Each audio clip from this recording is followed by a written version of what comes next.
Hello everybody. Welcome to this Sunday stream. I hope everybody is doing great and ready to enjoy a flight from our departure airport, Sierra Bravo Victor Tango, to Rio de Janeiro.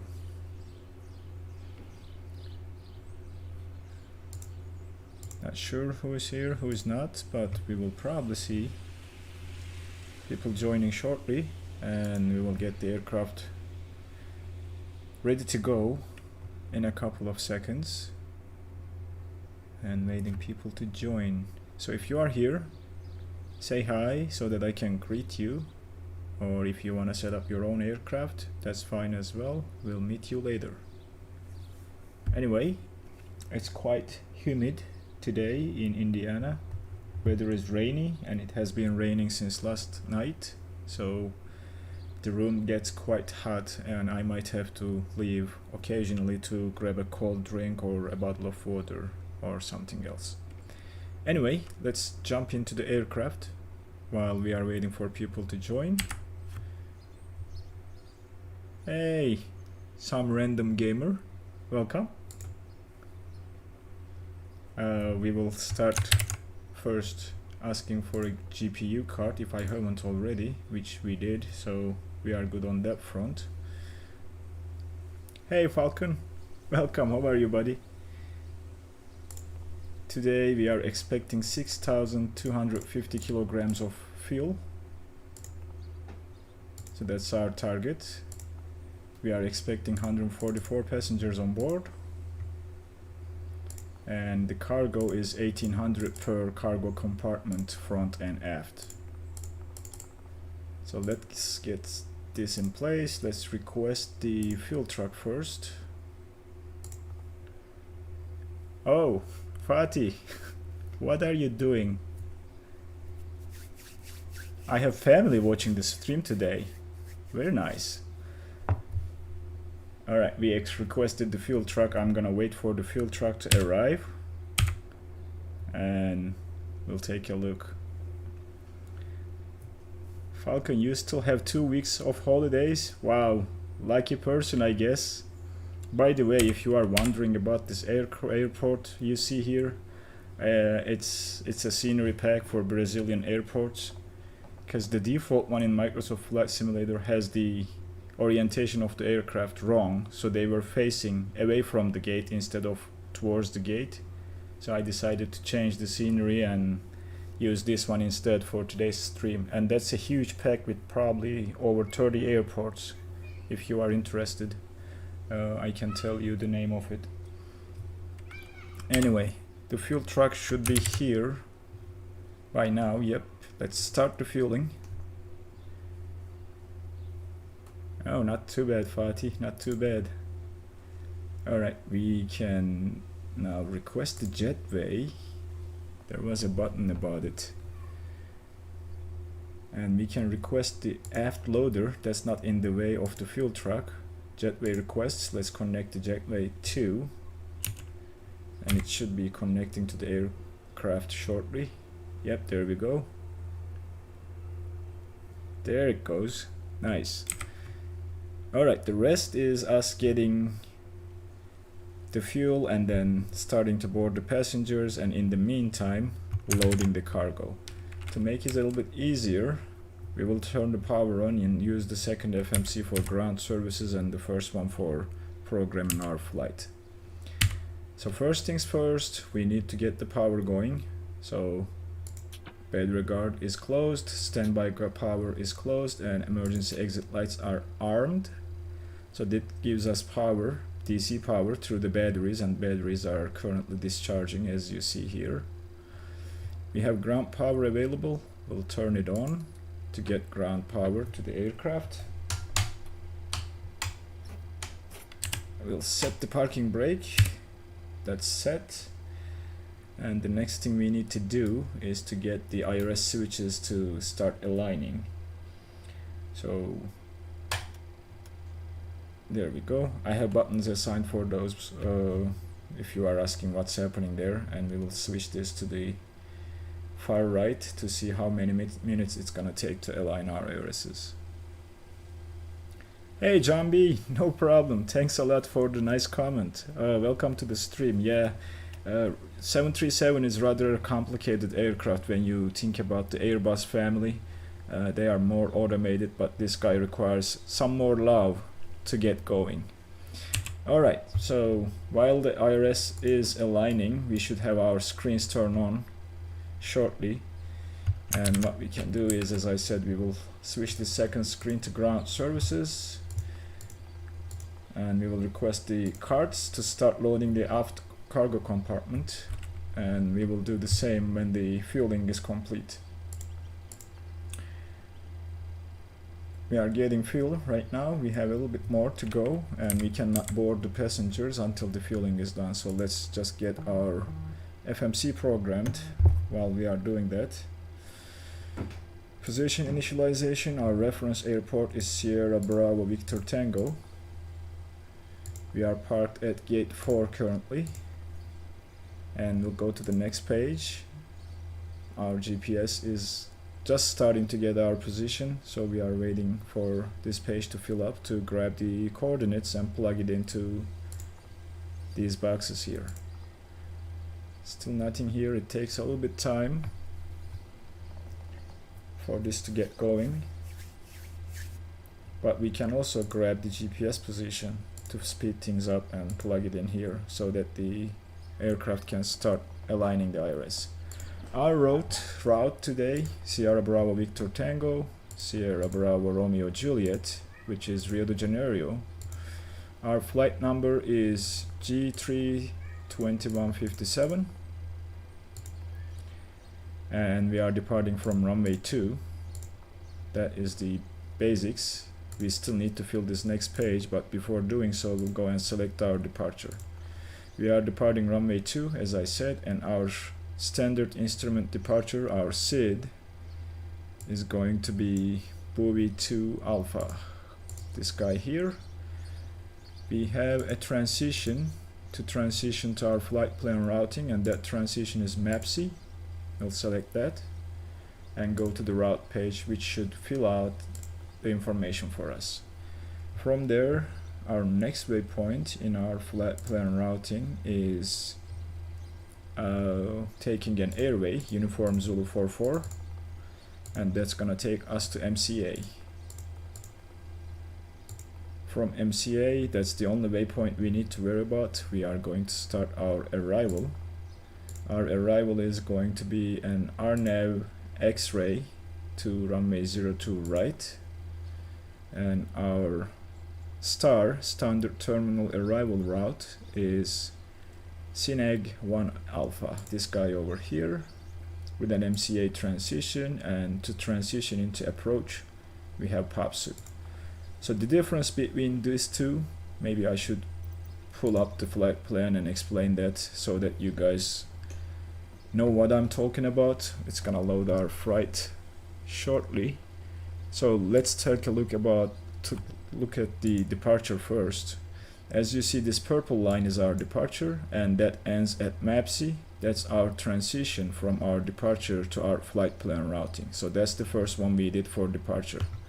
Secondly, when we look at the standard terminal arrival route chart, again the purple line is our star, the kind of brownish is our approach, and that purple line starts at MCA. So this is our transition from our flight plan routing to the star, which is why we selected that one over on the left side, meaning we are transitioning from our star at this waypoint, from our flight plan routing to our star at this waypoint.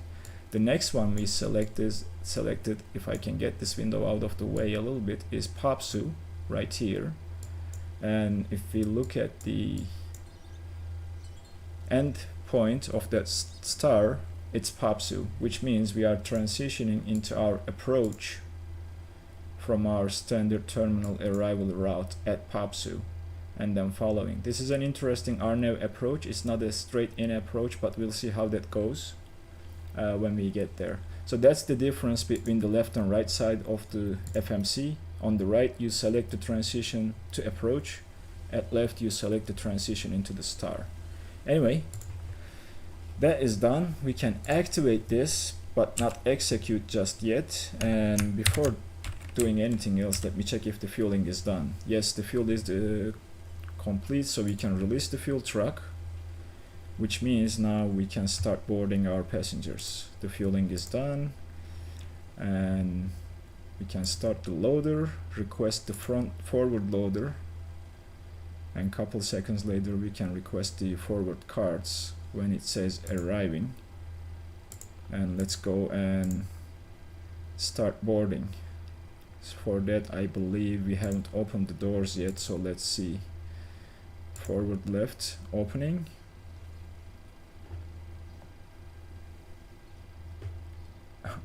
Now I forgot the working title mod for my CJ4. Oh man, this aircraft takes a lot of time to start, so if you want to go ahead, install and come back, that's fine. So the door is now open. Let's go to the ground services and start boarding. While we are doing that, we'll go to the overhead and turn the passenger signs on. And let's go and take a look at the checklist. So, emergency exit lights armed, battery power on, parking brake is set, ground power is connected, lights. We just put the position and strobes to steady. IRS is set to now. Warning, caution, fire, oxygen tests. They are all down here. We can do the tests just to make it a little bit more realistic and give Falcon some more time to get the mod and load it. So those are the fire tests. There is one over here for the discharge, that green lights. And then we'll do the same for the cargo fire. When that test is done, that's here. Yep, that's all working. Over on the pilot side, we have the oxygen. That's working. So that's the simple tests pretty much done. You have more up here at the upper overhead. Which one was it? Right here. Airspeed warning, stall warning. They are all done. And flaps test, that's also done too. Okay, what I was doing, checking the flight plan routing, go to the plan mode on our FMC, go to the legs page and make sure we don't have any discontinuities. So let's step through this to see if there's anything alarming that we need to take care of before we execute our flight plan routing. Okay, MCA, that's our transition. This should be our star. PAPSU should be our approach, and that looks like same that we have seen on the chart into the runway without any discontinuity. So we can execute the flight plan now, and the line turns to magenta, meaning we have a flight plan, an active flight plan. All right, let's go back to the route. And let's take a look at the ground services because we don't want to wait too much to start the loaders. Yep, and we'll probably need some APU power because the cabin is rather hot right now. So let's turn the aft fuel pump on and we will start the APU to give our passengers some cold air. Alright, we should see the EGT gauge rising and the APU should start spooling up at the back of the aircraft. You probably can hear. By the way, let's do an audio check. How is the sim sounds on your end and how is my sound? Is it like too much? Can I adjust anything for you to hear a little bit better? That's the APU spooling up. And we should see APU available, and we'll put the APU generators on the bus when we have this light turn blue. It takes a couple more seconds for the APU to stabilize.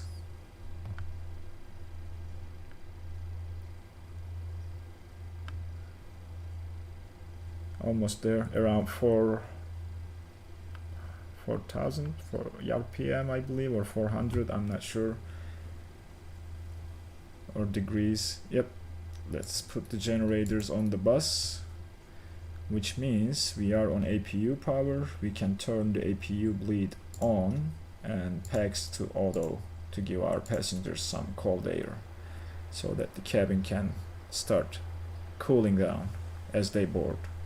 We don't need the ground power anymore, so let's go down and get rid of the ground power. There we go. Now that's done, we need to start thinking about our performance calculations. And in the meantime, what we can do is we can turn the flight directors on. They are here, and we have to set the barometric pressure for our departure airport, which is 1018. So let's set the barometric pressure 1018. I think that's what I said. Let's take a look at the standby. It's 10182, and the co-pilot one should be automatically synced to ours, which it did. Okay, so that's set, and let's continue with the checklist. Now that was quick Falcon. Alright, passenger signs, they are on. Electric hydraulic pumps, we'll turn them on.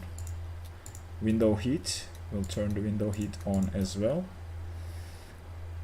Left aft fuel pump is on, APU is on, APU bleed is on, APU generators are online, PAX are auto, isolation valve is open right here. FMC altimeters are set, transponder. Let's go down.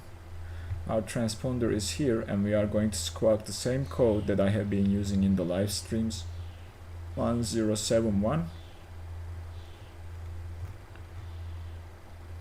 That's set.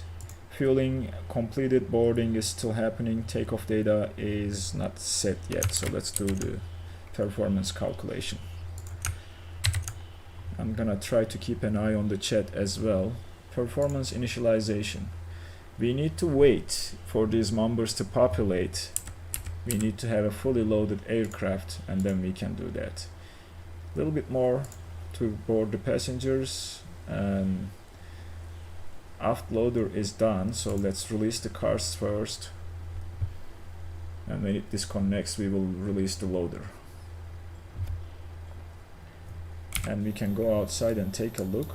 That's the cards, they should start departing shortly.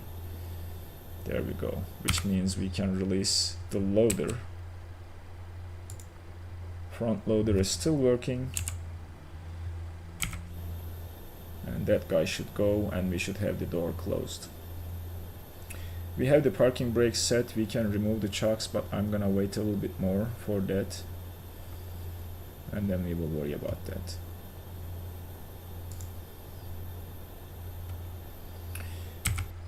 Okay, what else? No vertical speed because we haven't said anything. That's expected. In the meantime, while we are waiting for the aircraft to get loaded, we can set our MCP. We will be departing runway 2, and that heading is 016, so we will put our heading back to 016 to match runway heading. Let's see if my heading, oops, sorry about that guys, this happens, but that's the heading. We have a VOR close by that we can use as a secondary measure for our departure, and that frequency is Victoria VOR 116.4. We can set our nav radio to 116.4 and transfer that, and that is our secondary measure. We'll put the VOR1 on, that should start picking the signal here, and the course is same, it will be 016 runway heading. There we go. Alright, let's take a look at the ground services status. Front loader and is done its job, so let's release the cars first. And let's take a look at the... oh, okay, the passengers are boarded as well. So which means we can now go ahead and calculate our performance. We'll take a look at our zero fuel weight, 54.5. We'll put it in here. Our reserve fuel for today's flight, let me check the flight plan routing, is 3.04. That's the reserve. Our cost index is 26. Cruising altitude is flight level 340. Cruise wind, will take the top of climb wind and plug it in there. That is 290 at 30 knots.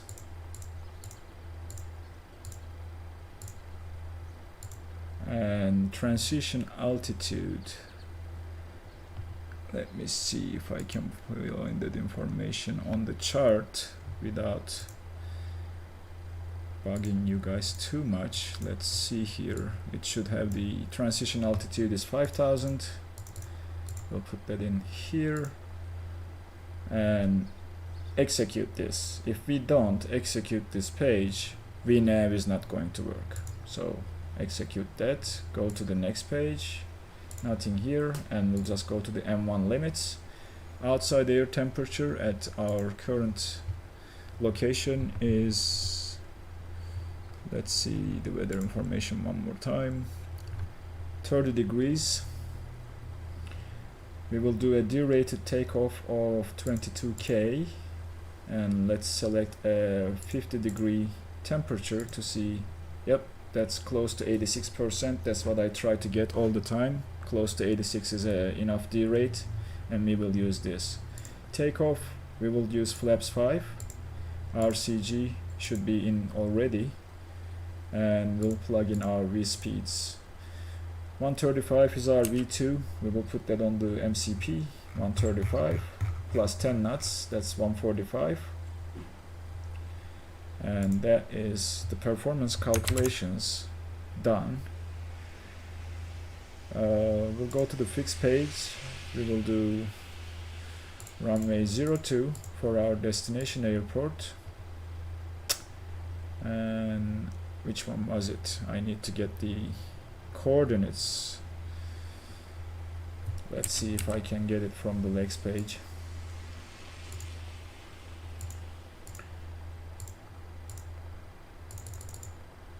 Runway 02 right. Oh, okay.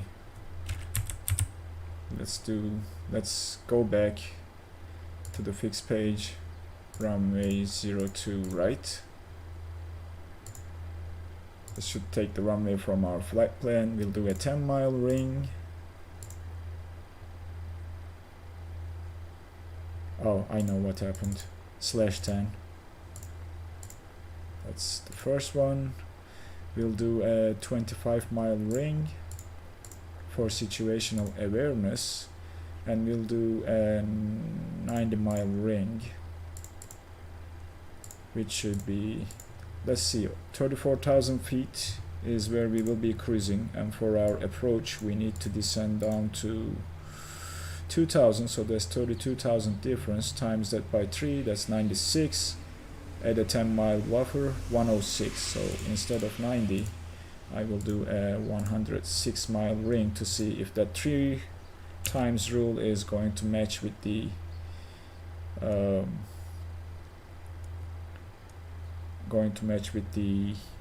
top of descent on our flight plan routing. Okay, everything seems to be set up for departure. Let's go and take a look at the checklist. Takeoff data is set, cruise altitude and pressurization panel. We haven't done that yet, so we'll go to the overhead.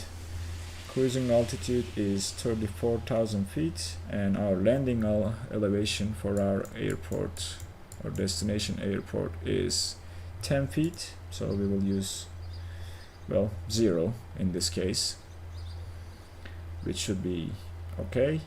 that's now set. MCP is set except the initial climb, and by just looking at our SID, we have a 2000 and above restriction, and that's about it, which means we can perfectly go up to our cruising altitude of 34,000 feet. We are not using ATC. At some point I want to start using ATC in these streams, but for today we will just assume that we are cleared all the way to our cruising level. That is now set. Flight directors are on. Radios frequencies, we don't need those. Anti-collision light, that's for starting the engines, which means we need to program our pushback. Okay, so to do that I need to know where we need to face, and I will look up the map and see. I think, as far as I remember, we need to push the nose to the left. Yes, we need to push the nose to the left. So let's get our pushback in place. Menu, actions, ground services. Oh, return, return. Return please, push back, not straight out, turn nose 90 degrees to the left, that's standard left, standard, yep, we'll just use that one. Standard left, 90 degrees, and we can remove the chocks because our parking brake is set. Now we can select the tag, and we are ready to start the pushback. Alright, at this point anti-collision light goes on. All the fuel pumps are going on. We'll test the crossfeed valve functionality. Solid blue, dim blue, solid blue, dim blue, that's working. We should not have any fuel in the center tanks, but we will turn them on and see if we will get a warning. All the and let's see here, packs needs to go off at this point. We are going to start the engines. We'll turn the hydraulic pumps on. Ignition mode selector is set to both, I believe, and we should be good. Oil damper needs to come on too, I forgot to do that. Let's turn it on, and yeah, we should be fine now after turning the packs off. So let's go ahead and start the pushback. Clear this. Yeah, we don't have any fuel in the center tanks. Let's turn them off.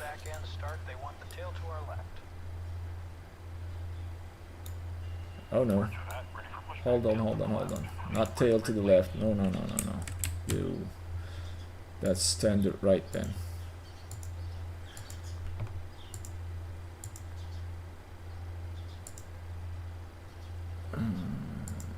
Turn nose to the left. Okay.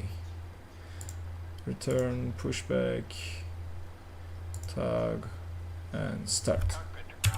Okay, that's the correct way.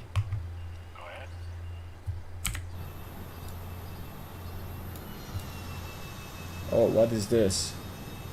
We have a floating aircraft right next to me. Okay, that was interesting.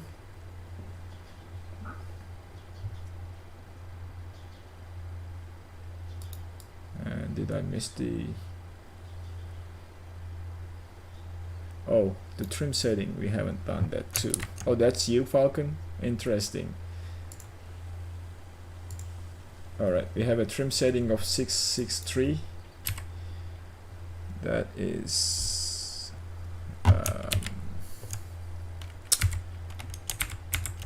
okay, that's this guy here. That's a little bit too much. So that's 6. We'll go halfway to the 6 and assume that this is 663. Should be it. Okay. Why my pushback tag is not doing anything? Okay.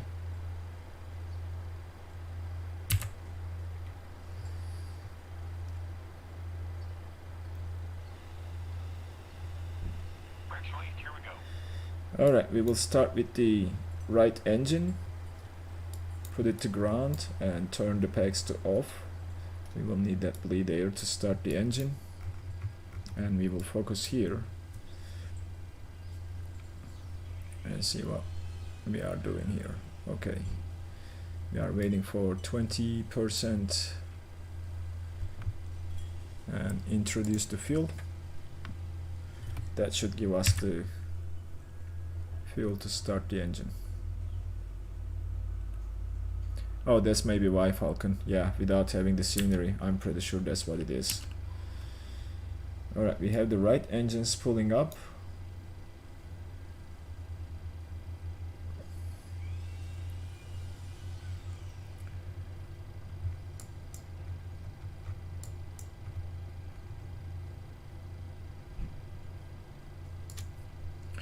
And that's the right engine stable. We can continue with the left engine and monitor here for 20%, and we will do the after start checks after that. Pushback complete. Parking brake set. Set the parking brake. We reached 22%, introduce fuel, and that should start our right engine.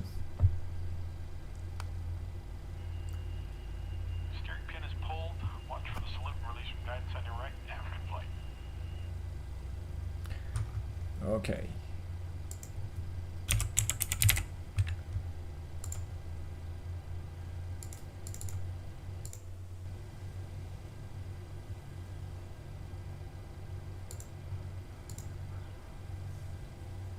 That should give us what we need.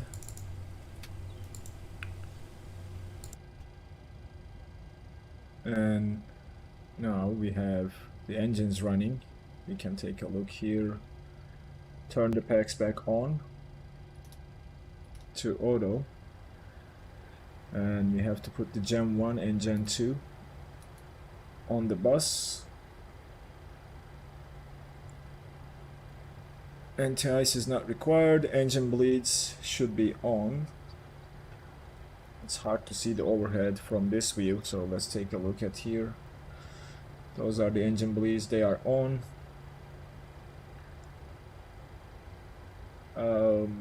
Packs auto recirculation fan needs to be set to auto, which is done now. APU bleed can come off now. Flaps, we will set the flaps to flaps 5.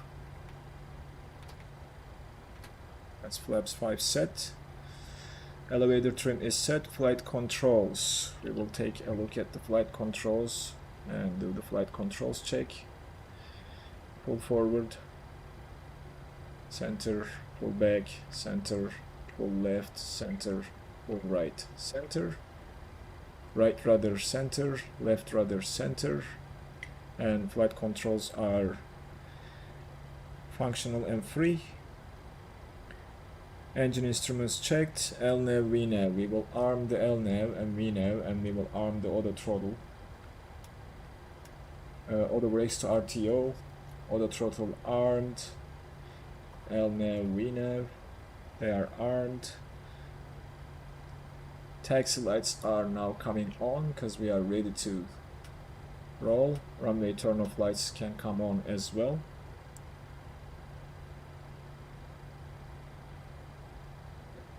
Turn the APU off at this point because we don't need APU anymore, so we can take it off, and we are ready to taxi. So how about you guys? Are you guys ready to roll? If so, let's kill the parking brake, hold the brakes, full throttle, no warnings. That means we have takeoff config correctly done. Now we can blank the lower screen and get on our taxi routing for runway 2.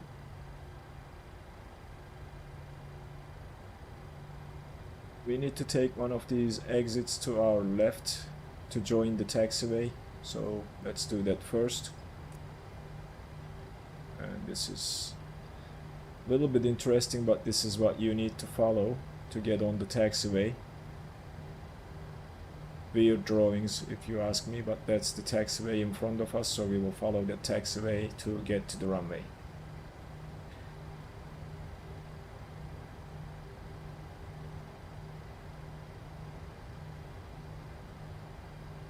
As I said, I wish we had ATC, which we don't for this flight. That makes a little bit more interesting flight and increases the immersion. Alright.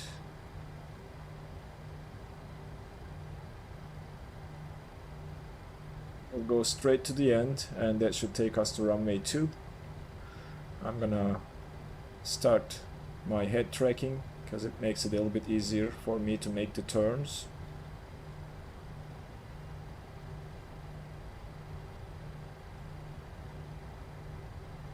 And when I look to the other screen, you see that my view is changing, so I hope I don't make you guys motion sick, but I'm gonna try to keep my head as steady as I possibly can, and then stop the head tracking when we are on the runway. I actually need it to make this turn,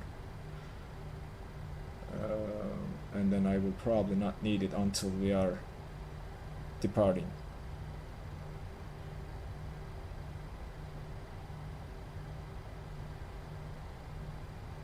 We are coming up to our turn into runway 02. Let's take this turn slowly.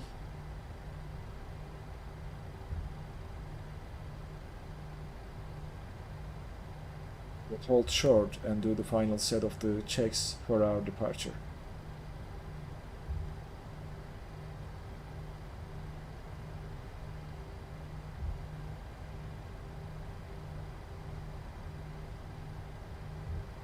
Stop here for a second. That's the runway.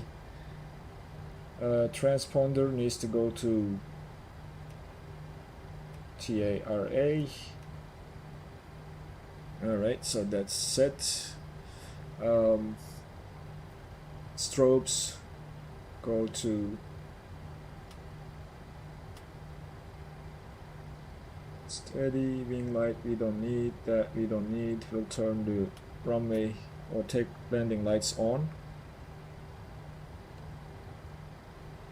Config check, we have done that, Ryzen, if that's what you are asking. One final check of everything. Auto brakes RTO. Fuel flow.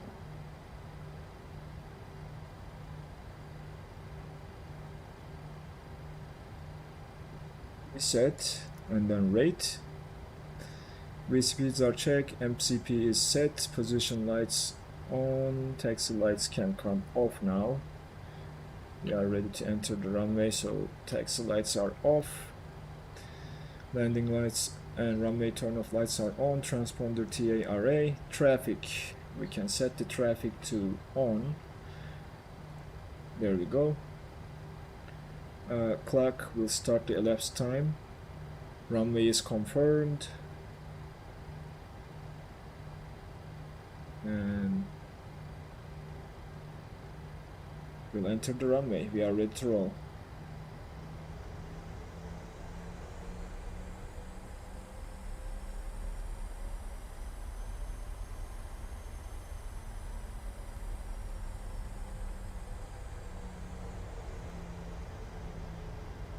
That is 02. We'll take this side and use as much runway as we can. Line up with the runway.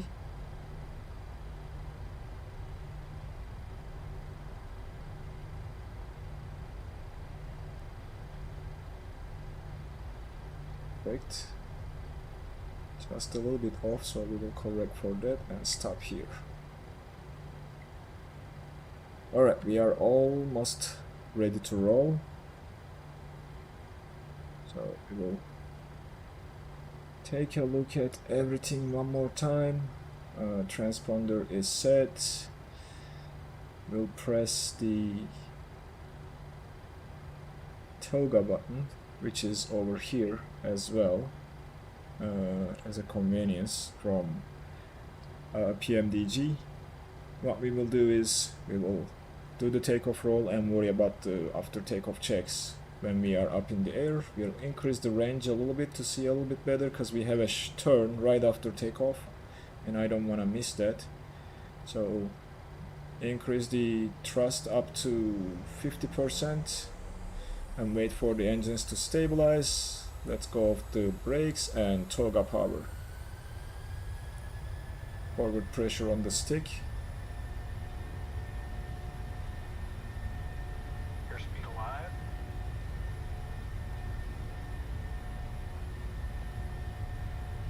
To use some left rudder to keep her on the center line.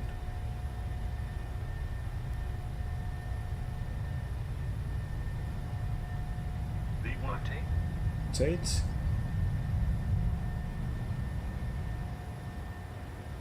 Positive rate of climb. Gear is coming up.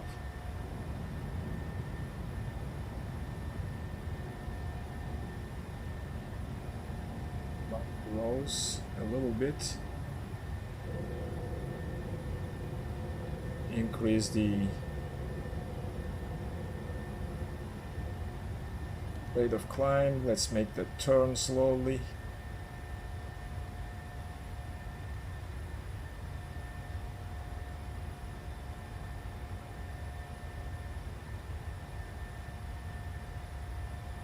Alright, so everything looks okay. We have a warning, but at this point, after this turn, we can turn on the autopilot, and that should take us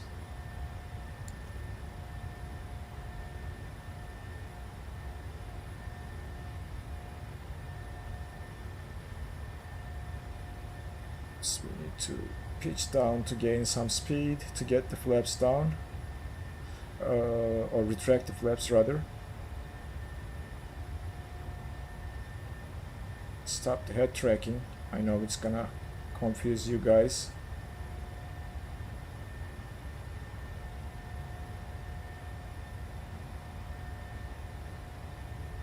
Let's keep turning and following our flight director to get more speed. Flaps 1.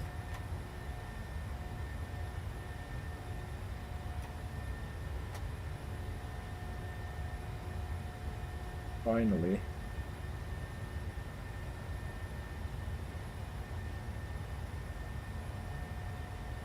So, alright, we can now engage the autopilot.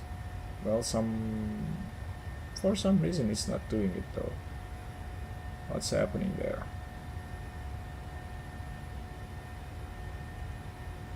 Huh. Interesting. We have an autopilot malfunction, looks like. Let's take a look.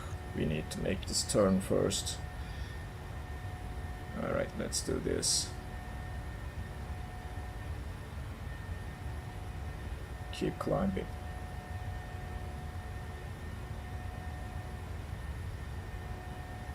Don't need auto brakes anymore.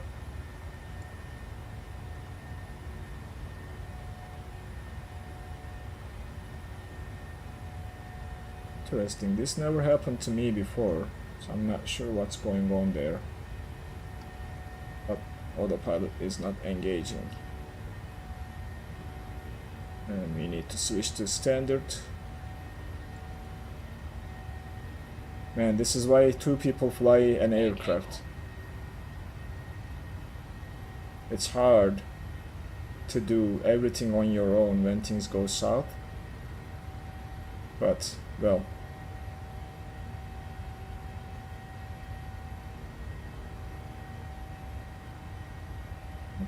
I'll hopefully get the autopilot to work.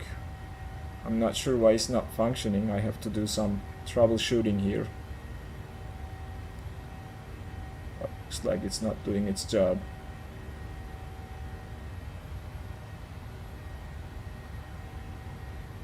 Very interesting. Let's cycle the flight directors and see if it will help.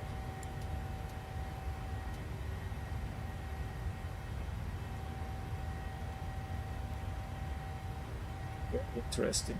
Autopilot is not wanting to engage, and we keep getting master warning. We passed 10,000, so we can get rid of the landing lights.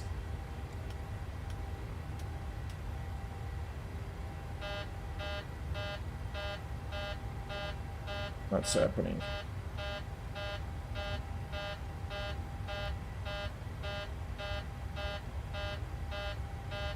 Cabin altitude warning. We were climbing too fast and the pressurization system was not able to keep up, looks like.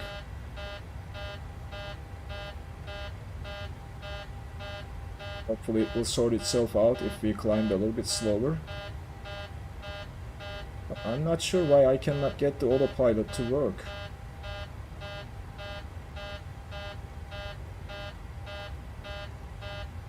Interesting, maybe we have a failed system? Not sure.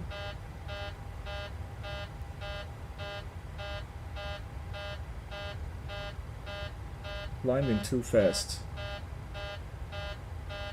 I have to reduce the rate of climb and see what happens after that.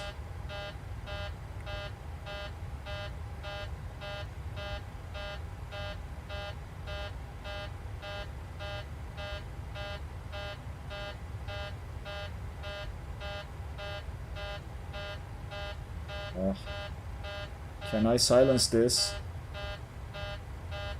Yeah, I did choose VNav and nav, whatever, but it's not doing. Autopilot is not engaging, so I need to go heading select and bring the heading to our current heading and see if it will. Like, autopilot is not engaging at all, that's the problem.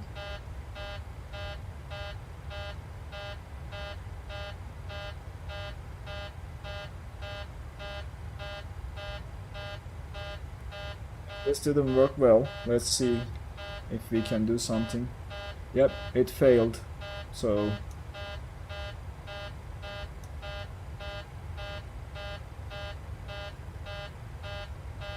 let's see if we can fix this.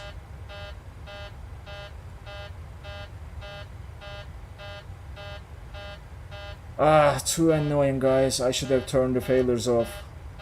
Maybe it was a failure that happened.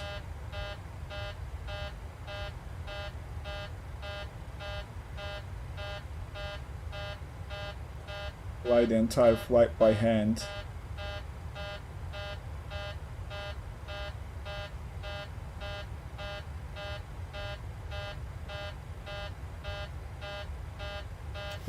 To trim, because I cannot keep doing this with the current trim setting, and I cannot keep hand flying this aircraft like that. Okay, so we will trim for 2000 feet per minute or so.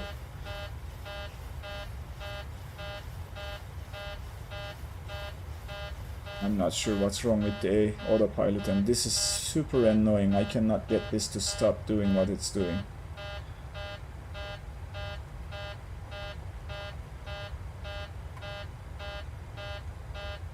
Yep, we definitely have an autopilot failure.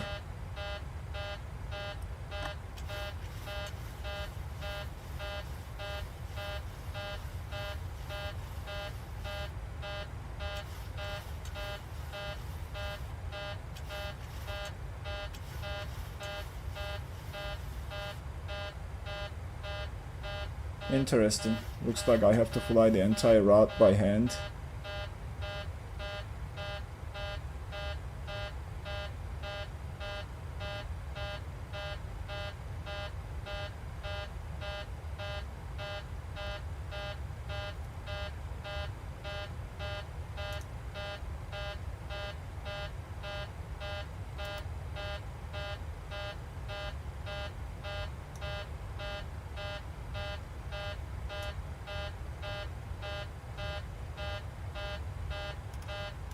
We definitely have a problem with the cabin pressurization system.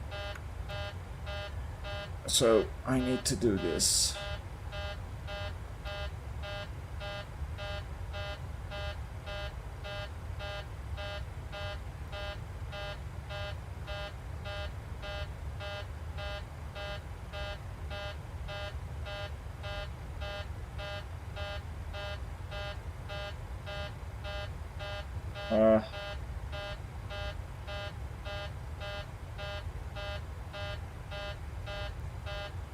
Yep, we have a pressurization system failure,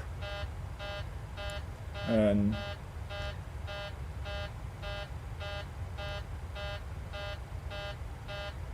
yeah, this is just me being dumb and turning the failures on, and that happening during flight. So in this case, you need to return to the airport and get the aircraft fixed because you don't have a pressurization system functioning.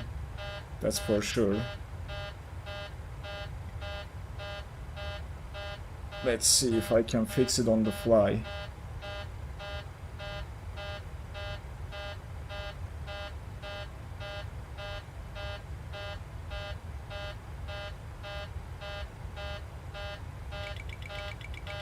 And now we are overspeeding.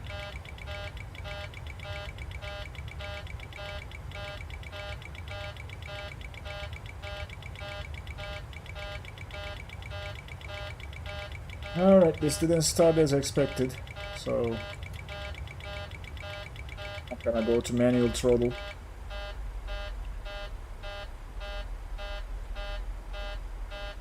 Slow it down, and I'm not sure, I cannot hand fly the entire route with this sound, so I guess I need to find a way to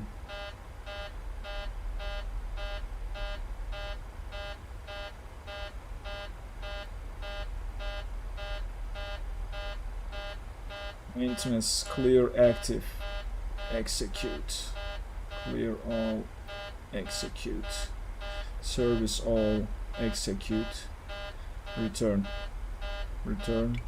No, it's not doing anything, guys.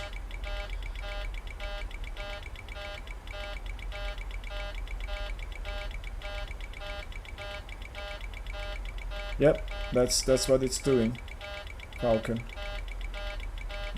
In this case, we cannot fly the aircraft to our destination. I don't have an autopilot or working autopilot, which means we need to return and descend below 10,000, which I'm trying to do slowly.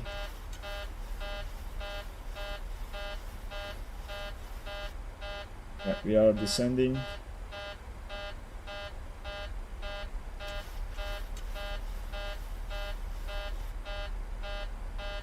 Throttles are going to pretty much idle at this point,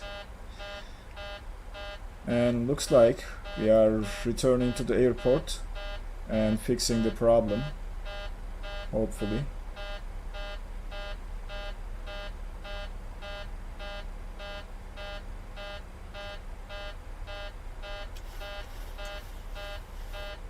Alright, let's do this.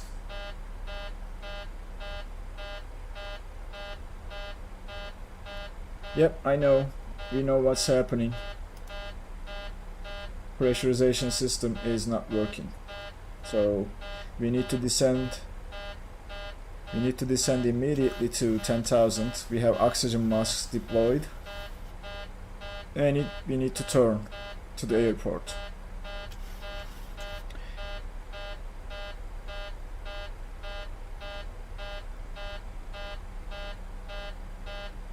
Oh, Sheriff, hi. Well, we have a pressurization system failure right after departure, so we are trying to descend rapidly to 10,000 and turn back to the airport of departure and try to land, probably visual.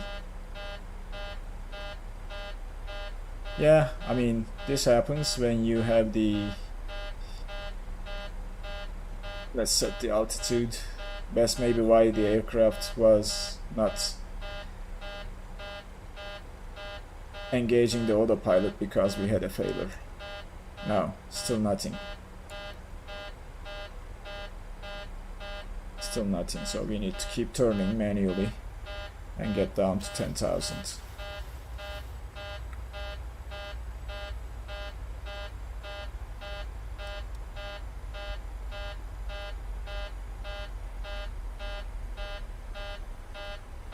Yeah, that's what I'm trying to do.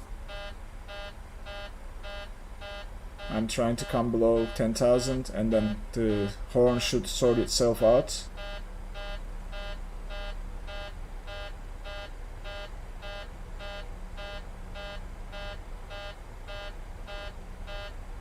I'm hand flying right now, Sheriff. I'm hand flying right now and trying to descend rapidly to 10,000. We are almost there though. Yep, see ya. Bank angle.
So we are below 10,000. Yep, that's what I'm trying to do, Falcon. We need to fly back, yes. We'll keep descending. And fly back to the airport. We departed.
Okay, the horn silenced finally.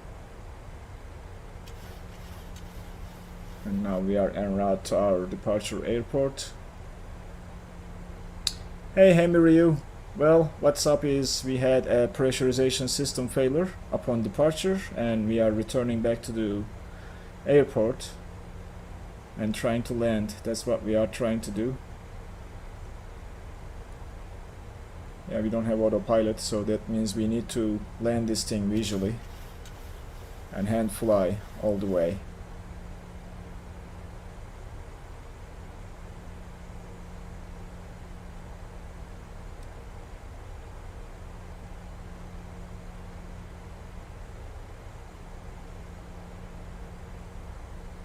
Right, we are going to try to follow the VOR. Yeah, a little bit nerve-wracking if you ask me, but well, it is what it is. We had to stop climbing and descend down. Took me a couple seconds to figure out what's going on. So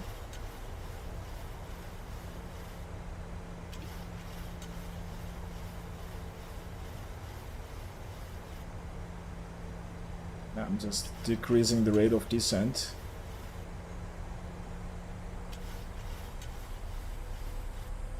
see if we can get autopilot to engage. No, we don't want to climb.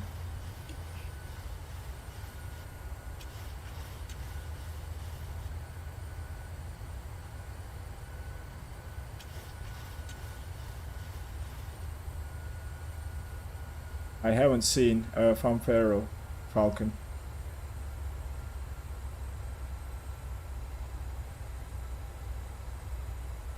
Alright, we should make a left turn and that should line us with the airport.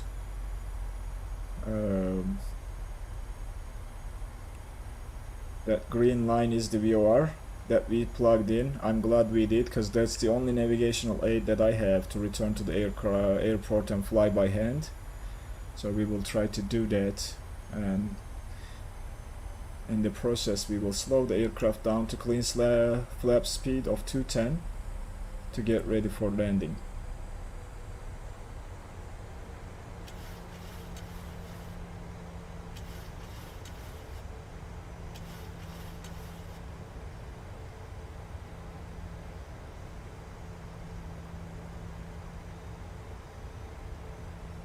I don't know. Yeah, I'm just trying to focus on. I see him there, so maybe he is going back too, but I don't know. We will get there and try to land the aircraft and then see if we are going to depart again for our destination after fixing the problem with the aircraft.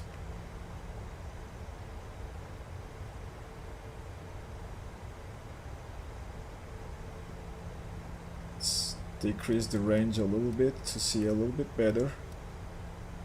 Okay, that green line is what we need to follow and get there. 4,000 feet. I will try to trim and level off at this point.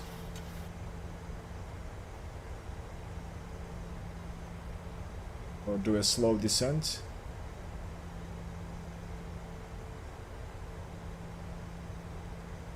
Oh yeah, you are almost at the destination. Yeah, we'll see. We'll see what happens after here.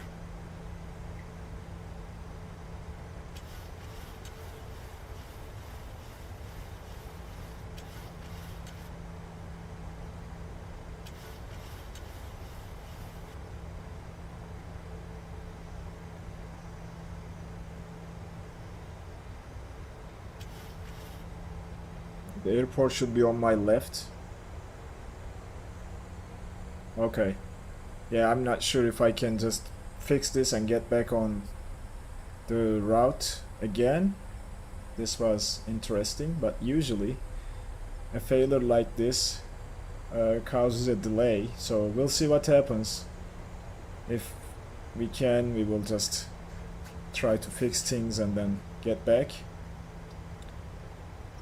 I don't want to descend too fast now, so let's try to level off at like 2,500. Okay, that's good.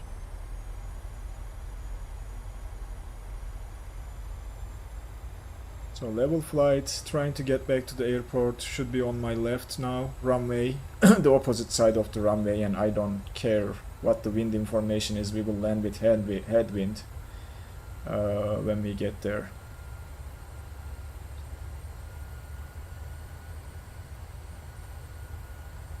You're not climbing, buddy, you need to stay level.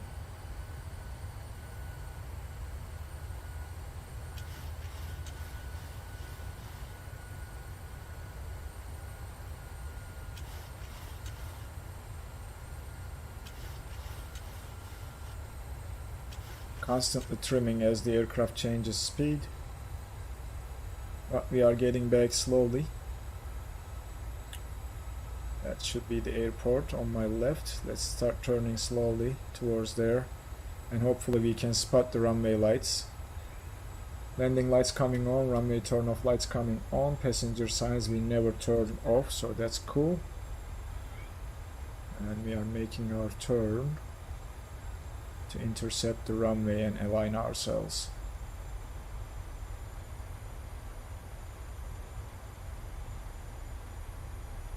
Drop the speed to 190 or 185 and go flaps 2.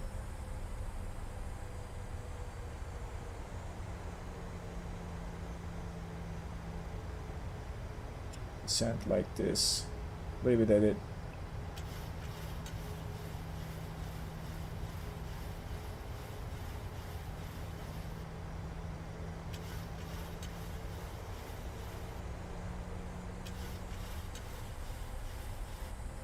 Seeing the airport still though. Should be somewhere in the distance.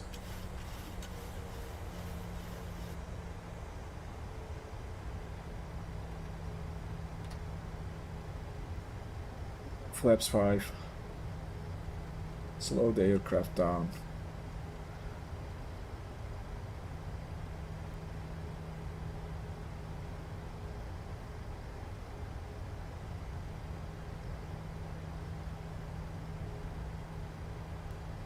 They should be right in front of us.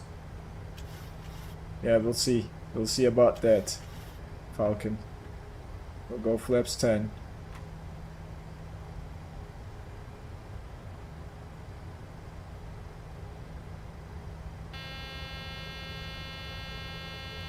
Is it? What is it this time? Oh, landing gear?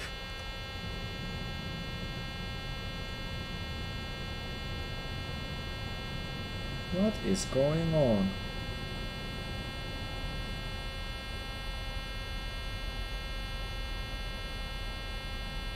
I think this is the day that I get a lot of problems. Although auto brakes too. Okay. Oops. Yeah, I knew it. Too low now. I wasn't looking through the window. I need to get up a little bit. That's fine.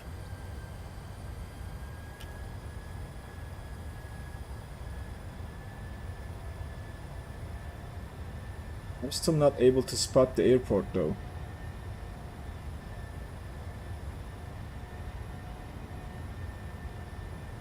I think I got it now.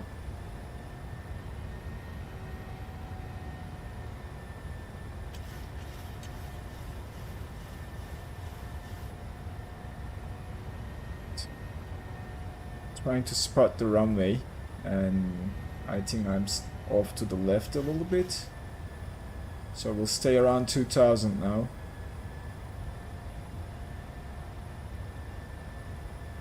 I guess I'm seeing the runway now. It's right there at the distance. Look there, that's the runway. Okay.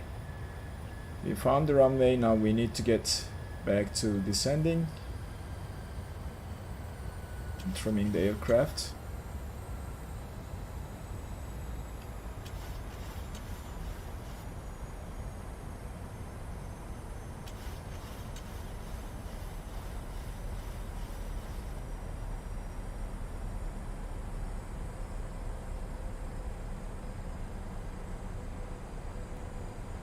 Down, and I'm gonna just guesstimate a landing speed, to be honest with you.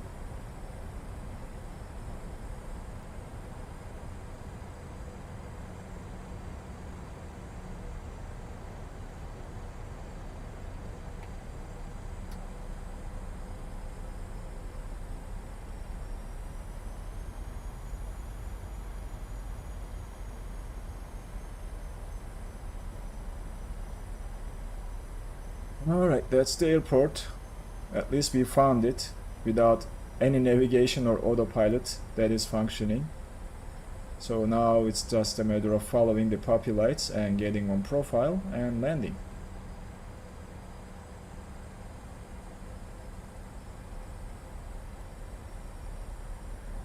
Right, it looks like we are on profile now. I feel like I'm descending a little bit faster, so I'm gonna pull up.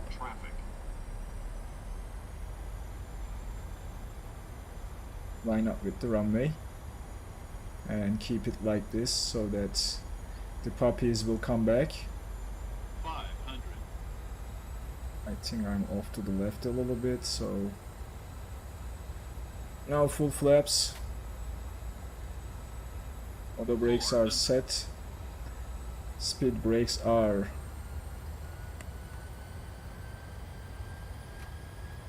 armed, I guess. Oops, don't go up. This is not gonna be a butter landing, guys.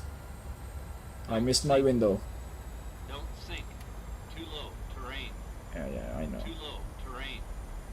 Too low. We'll see if we terrain. can float and still Too stop. low. Terrain. Too low. Terrain. Too low. Terrain. Yeah. Too low.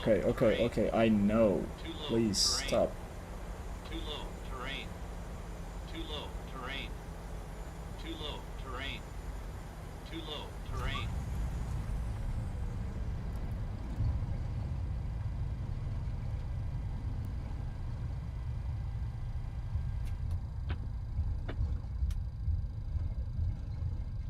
It's like we lost the engines too. Yep.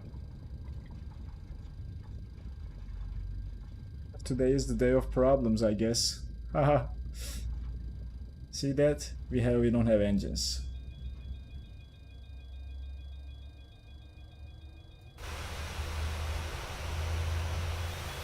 Do we have engines? I don't know. And now the engines decided to come back. I'm not sure if this is a bug or something. Alright, let's just restart the flight while we return back. And we'll do the same thing, guys. Sorry about that. I didn't expect a failure, so where would I know, right?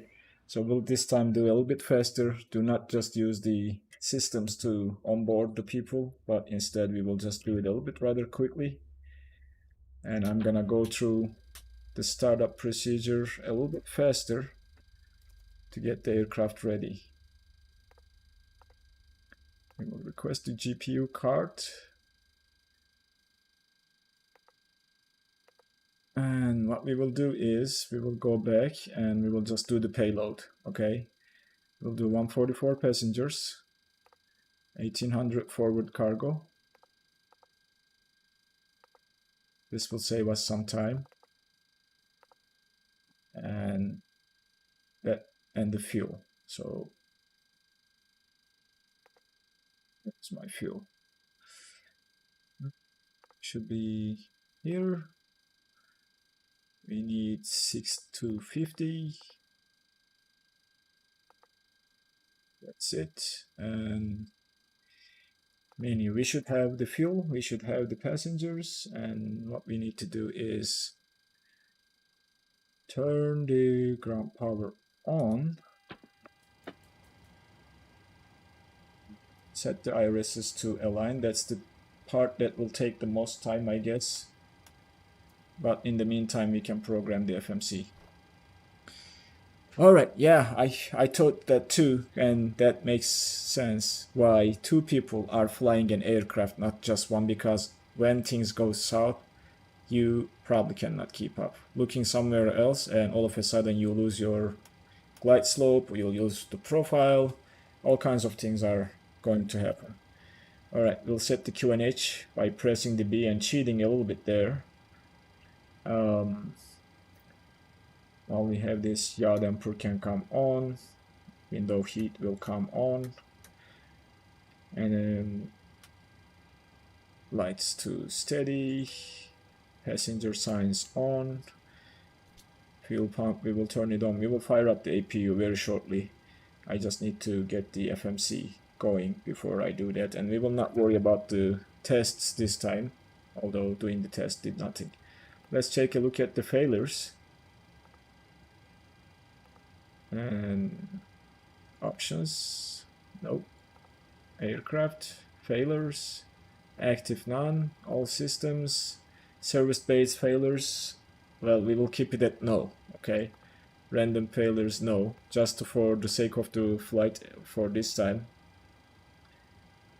Yeah, I know, I tried my best, guys, but it was still not a perfect landing, because looking somewhere else on the screen and losing your profile for a second and climbing and pushing the aircraft nose down to get back.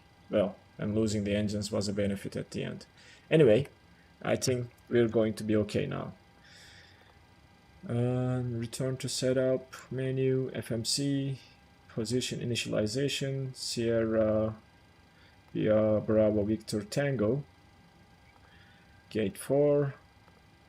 Next page, grab the GPS position, plug it in here. Next page, yep, route, Victor Tango, Sierra Bravo, Romeo Juliet. That was it, right? Yep. Flight number G32571, runway 02. And next page, departure arrival, departure runway 2, buoy 2 alpha with a, what was that transition I was explaining? MABSI. And then route, uniform Zulu 44 to MCA. I'm just rushing it, guys, so if you have any questions, I'll try to answer those what I'm doing here. If you just joined, we'll do an RNAV X to runway Zoo right, and our star was Cine 1 Alpha, MCA transition, HAPSU transition here, and then route, activate, and we have checked this, so execute. Performance initialization, we should have everybody on board by now. Reserves was 0.34. Cost index was 26, cruising flight level was 34,000 feet, cruise wind was 290 at 30. It's interesting how much you remember after setting up a flight. I'm not looking at my flight plan at all. Execute this.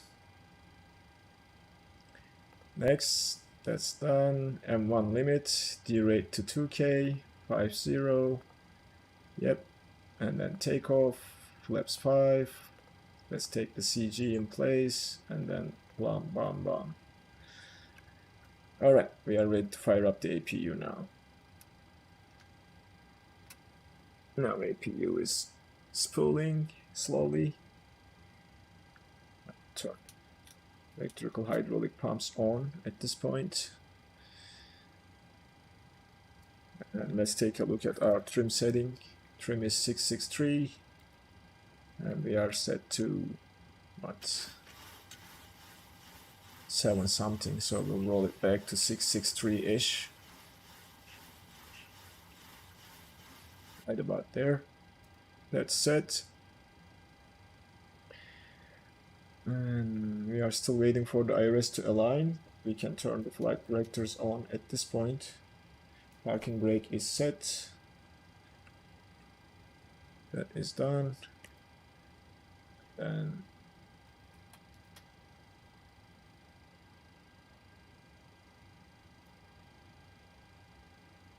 yeah, we are just waiting for the IRS to align. We have our passengers on board, and we are probably ready to leave the gate. So let's plan the pushback to save some time. Pushback, standard left, turn nose to the left. That correct, right? Let me see. Yeah, nose needs to go to the left, correct. 90 degrees. Chocks are removed because what happened? Oh my gosh. Okay. What happened is you remove the chocks and then the GPU goes away. Let's check if everything is in place. Yep, it is. Fixed page, runway 02 right, 10-mile ring, 25-mile ring, and for top of descent, 106-mile ring. Per our calculations to test it out. Oops. That's done. Next page. Route takeoff performance. We'll keep it here. Let's set the MCP 145 initial speed. V2 plus 10, 34,000 feet. Our altitude of cruise. We will climb straight to cruising altitude. And then heading is 016 runway heading. Course, we will set that to 016. And then what was that frequency? 116.4, I believe, or 3. Yep, that was 116.4 looks like. And I'm gonna try to watch the chat while I'm rushing through the setup process. Just waiting for the IRS, that's it. Let's see, yaw damper was not turned on, so let's turn it on. Let's get some panel lighting here, panel lighting to the pedestal as well, and to the MCP too. Let's just do this. Yep, there we go.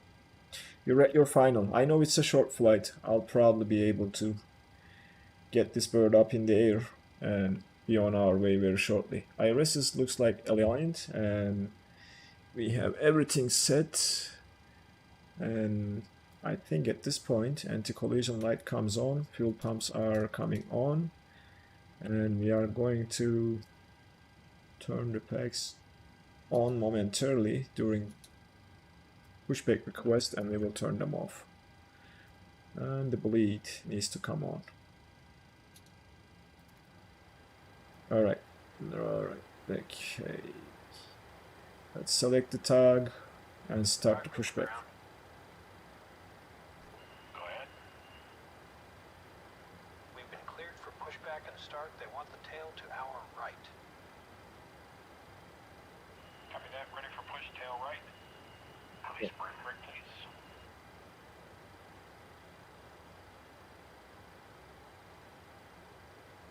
Brakes released. Brakes released, packs are coming off now for engine start. 34,000 feet on the pressurization panel. Landing elevation will just put 50. Here we go. Alright, we are pushing back now, starting with the right engine and monitoring the N2. Well, this wasn't too bad. It was a quick setup, I guess. The transponder, we will set the same code. Introduce fuel.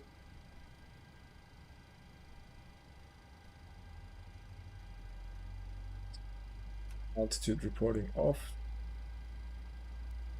We have the right engine. It's pulling up.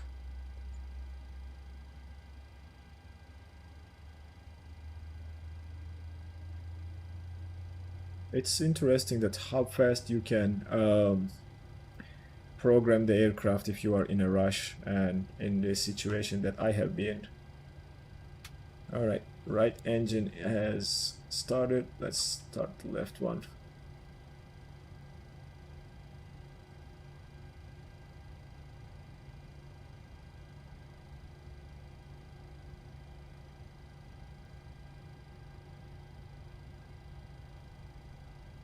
%. Pushback complete. Parking brake, please. Parking brake set. Brake set. Auto throttle now is armed. VNAV, LNAV. Right. Steering pin is pulled.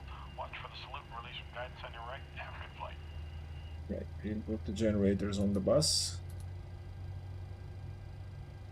We'll turn the packs to auto, circulation, recirculation valve to auto, taxi lights to on, and we don't need APU no more, so that will come off now. Signs are on.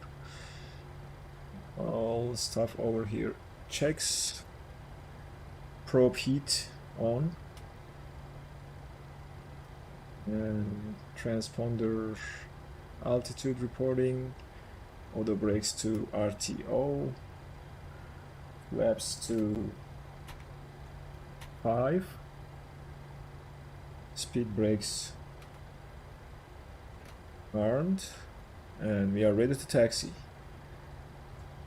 We have an electrical warning. I'm not sure what that was. Oh, that's the generator, which turned off itself, I guess. Alright, parking brake off. What was that warning?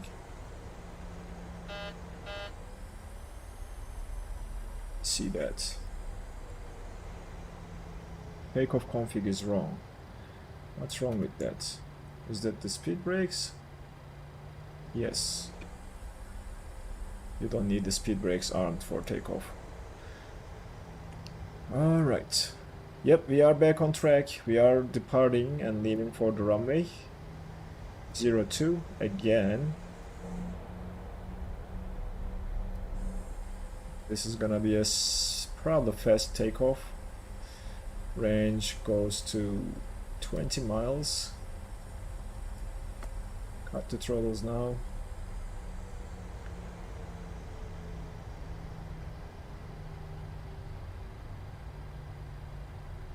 Take this left to the taxiway and then to the runway eventually.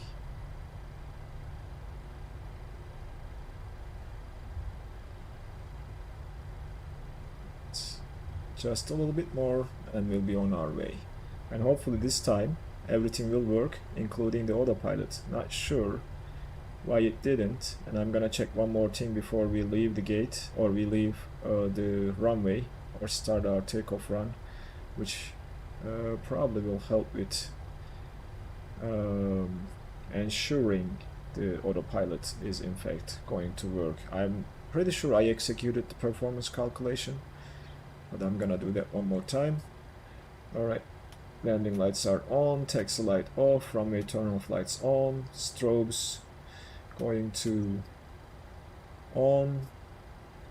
Alright, transponder goes to TA array, and then performance is executed, right? Takeoff, yep, executed. We have LNAV, VNAV armed. Let's go on the runway.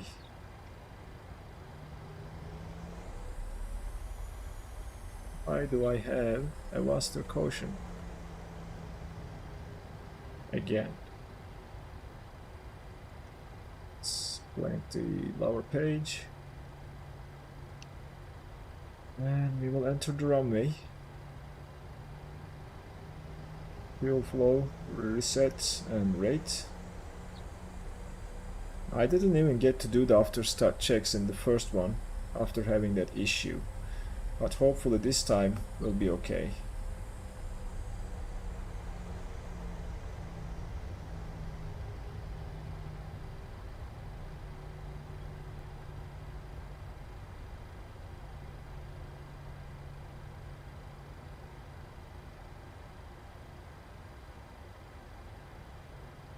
That looks okay. Alright, everything should be fine now. Going to 50% and 1. Engines should be stable, and then toga.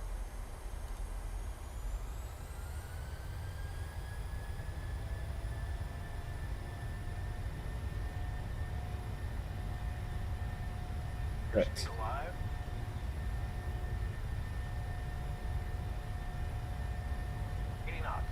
I do not checked.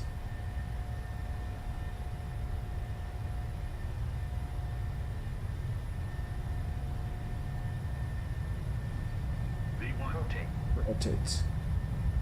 Off we go. Positive rate of climb. Gear is coming up. And this time I'm gonna try to activate the auto throttle or autopilot. Still nothing. What's going on?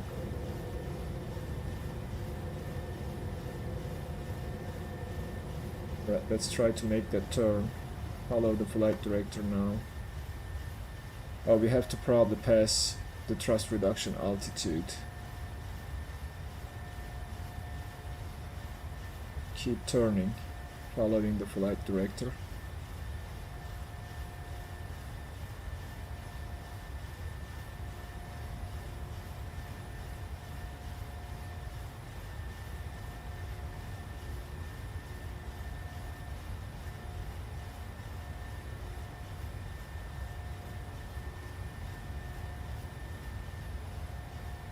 Right, flaps 1.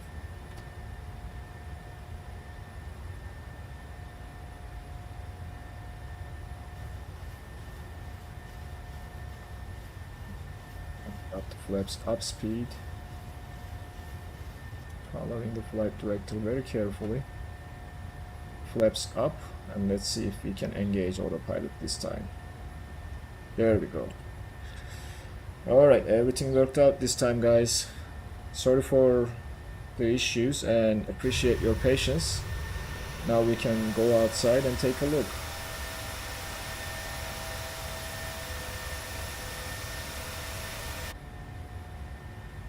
Now VNAV should take us to where we need to be.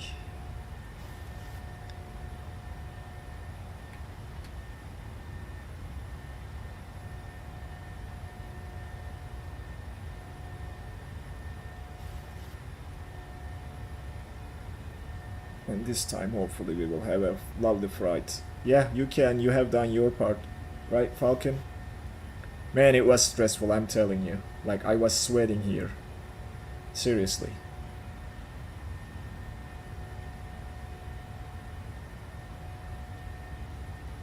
Oh, great, great. Yeah, I mean, interesting to be honest.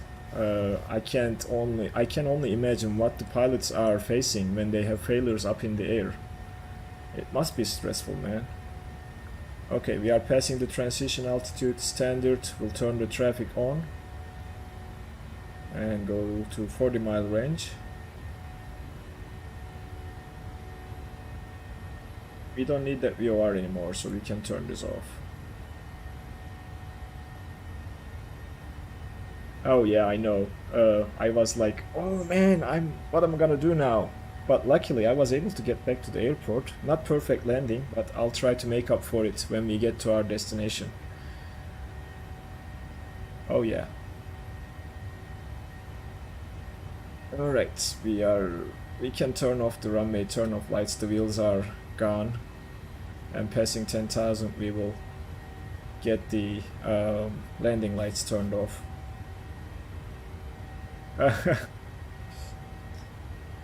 Yeah, that I can only see, like, this is not real world. I can only imagine what they are going through when they have failures up in the air, man. I think that's why they keep like training, going into simulations and all that. Alright, coming to 10,000.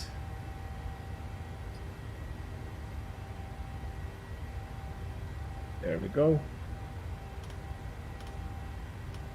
Landing lights are now off. And we can do the after takeoff checklist. Auto brakes now going off. Oops. What did I do?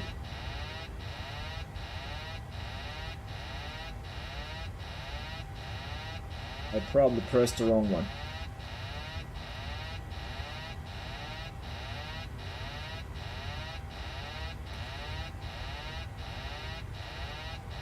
And today is like my day of problems, I guess.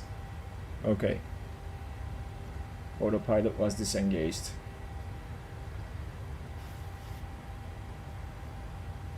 Oh yeah, they are true heroes, Hemi. They are true heroes. Alright, auto brakes turned off now. What else? Gear lever is set to off. Flaps are retracted. Cabin pressure. Let's just check to make sure our cabin pressurization system is now working. Yep, it is working. That's good.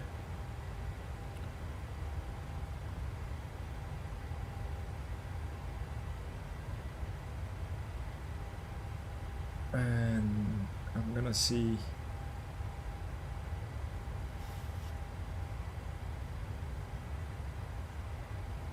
Here. Alright, what else? Cabin pressure altimeter is set standard, landing lights are off. Seatbelt signs, yes, we can relieve the passengers now. After that stressful, we can leave it at auto and chime the cabin. And that's the after start checks completed. And we are waiting to reach our cruise level now.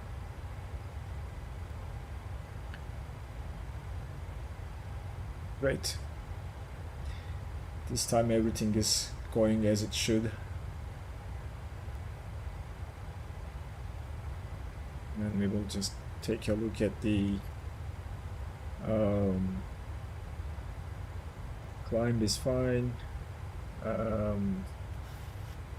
Ref index approach page. We need to fill this out. We will probably land with full flaps, and the gross weight we have to take a look at it from the progress page. So right now at our destination we are expecting to have 4.1 tons of fuel, which is 1.4 less than what we have. So if we go to the approach and take 1.4 from here, 58.5 is our landing weight.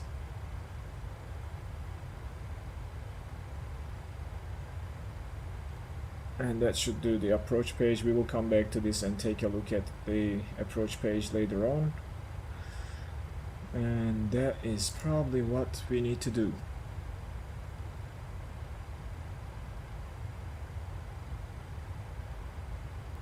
Airbus, I believe, is much more easier because of the automation.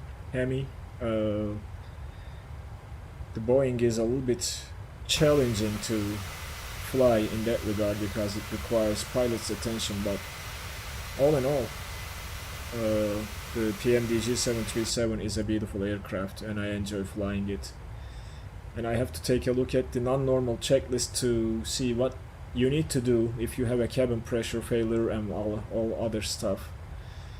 But looks like this time around we are en route and have no problems.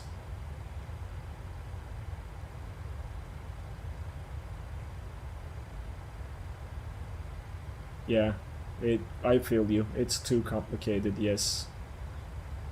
And you have to remember a lot of things where Airbus does them for you.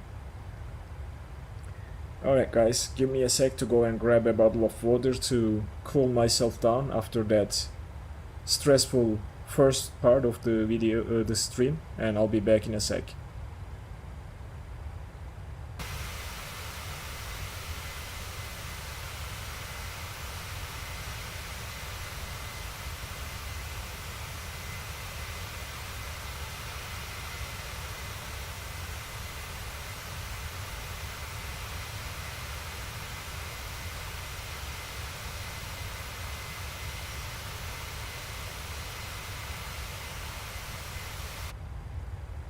Alright, I am just back and enjoying a bottle of cold water now while trying to see where everybody is at. So if anybody is flying with us right now, I have Fran with an A320 and the sun is going down. Looks like we might be landing at night or close to that, which is fine.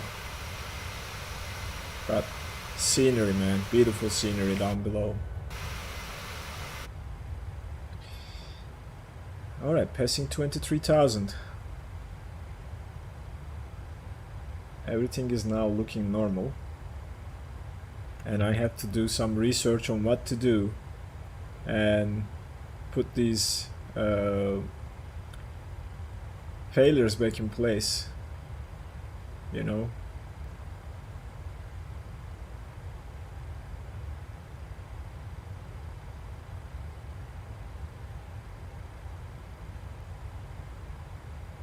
Yeah, they'll get back to it.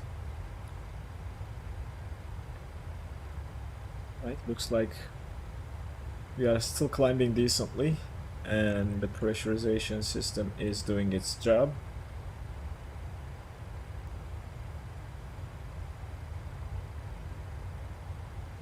Thing is good.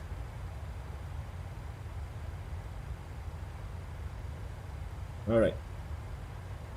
Looks like we are going to make it to the destination this time. We are almost done with our SID, that's the transition, if you remember, MABSI, and we will be on our flight plan routing from now on. And that shouldn't take us too long, because this is fairly a shorter flight into Rio. And right at 34,000, that will be probably a little cruise, and then we will start descending.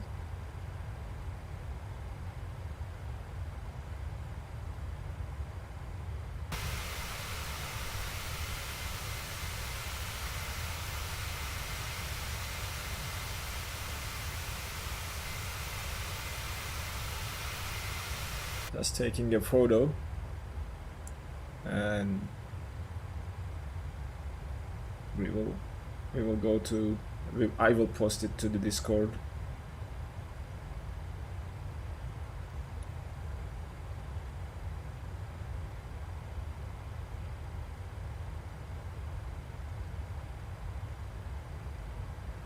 All right. Oh man.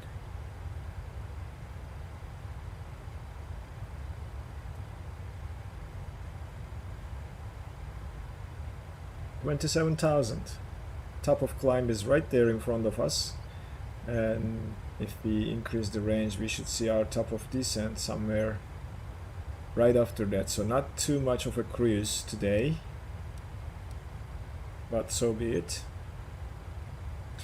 Yeah, we already had an hour almost with the failure, so that is fine.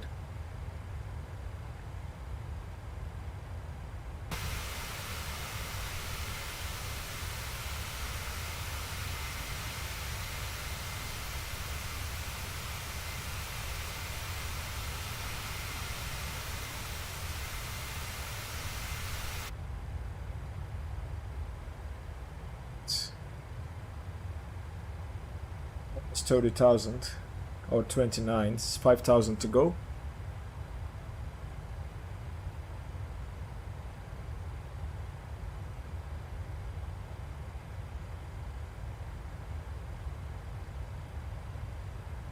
It's like that's not going to be a long cruise, maybe 10-minute cruise or something.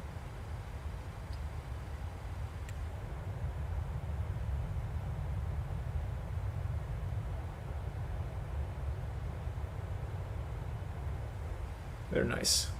I need to think about an aircraft to fly next week, but we were planning to do some sightseeing in Rio, so that will be a probably GA group flight, checking the Christ the Savior and other interesting places in Rio de Janeiro, and enjoying a GA aircraft while flying.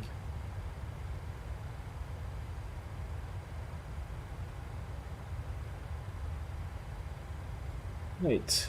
What else? Do we need to do anything? We have to take a look at the descent checklist when the time comes. And we need to take a look at the arrival data in terms of weather and all the other stuff. So the QNH is 1015 currently at our destination, so we probably can set it and leave it there. When we switch out of standard, it should be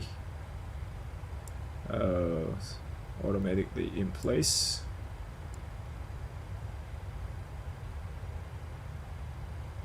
Clouds and visibility okay, so winds are 160 at 6 knots, and that reminded me something. If we go to the cruise,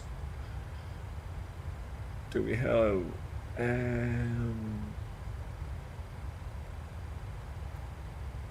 descent forecast? Yep, we will have to do the descent winds. Let me just pull the OFP and take a look at the descent winds. We will enter flight level 210, 200, 150. I'm sorry, 310. 310, 200 and 150. That's the altitude warning, 1,000 feet to go. That 297 at 38 knots at flight level 320, 310. 298 at 29 at flight level 200. And 297 at 10 at flight level 10. This is done to have a more accurate calculation. for top of descent, and that should give us the top of descent calculation a little bit more accurately, and we should start thinking about the approach. Do we have a final approach course? That's 020. We'll put it onto both sides just to get ready for it. I don't want to be late this time and mess things around. And do we have a visual or radio navigate that we can use at our destination airport? Not really. We will just stick to the plan, and I haven't done RNAV approach in 737, so we'll see how that plays out as well. But I know we need to descend down to 2000 if I'm remembering correctly. Yes. So closer to top of descent, we will set the altitude, which is right there in about 40 miles. 40 miles is not that far given the speed of this aircraft and how quickly it travels.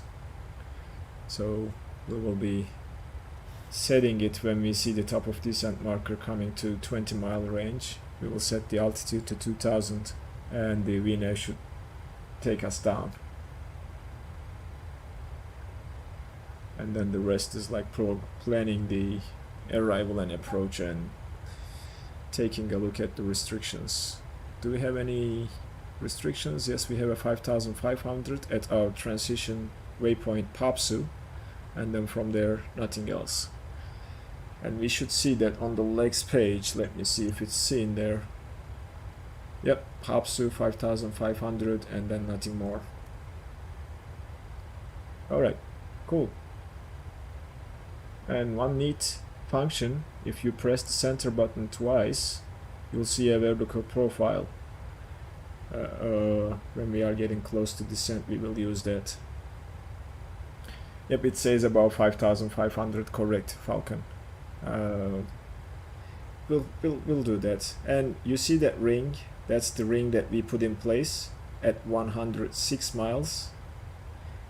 That is very close to our top of descent. I added a 10-mile buffer, and that's probably why it's here.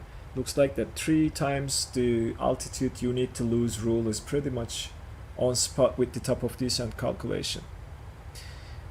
I am doing the RNAV, yes. There is no other approach, ILS or anything. Did you find the ILS approach? Maybe to a different runway, but I am landing to runway 02 right, and that only has RNAV approach.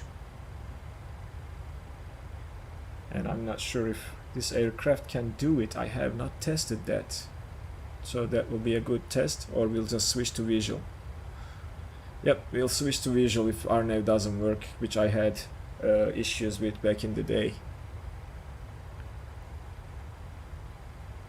06, top of descent. I'm impressed how this 3 times rule is working, giving you an accurate or close to accurate top of descent. If that ring was 96 miles, we can fix that and see where it takes us.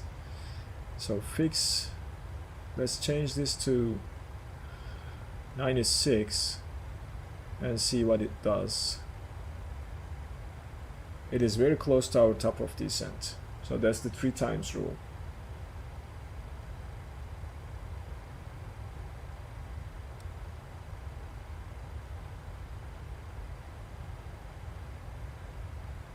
Yeah, if we cannot execute the RNAV, we will do a VNAV, or we will do a visual. The 3 times rule is like we are cruising at 30,000, 34,000. We need to descend down to 2,000 to capture the glide path into the runway. So that's 32,000 different, times that by 3, that's 96,000, and divide it by 1,000, that's 96. That's the nautical miles that you need to start your descent. And that's on par with our top of descent calculated by the aircraft. Not super accurate, but it gives you a ballpark to think about when you should be descending. if you don't have a top of descent calculator on your aircraft, or if you are flying one without something like that, or VNAV. And that is a calculation for, I believe, a 2000 feet per minute descent.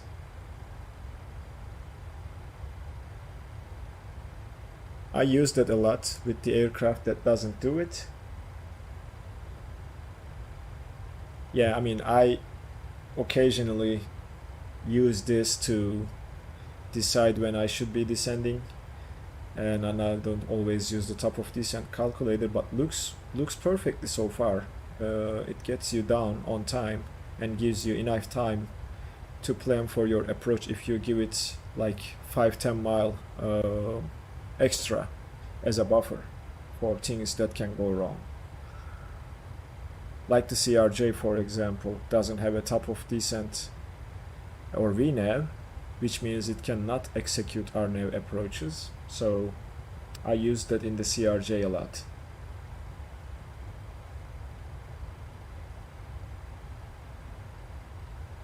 Which is a great aircraft, I believe.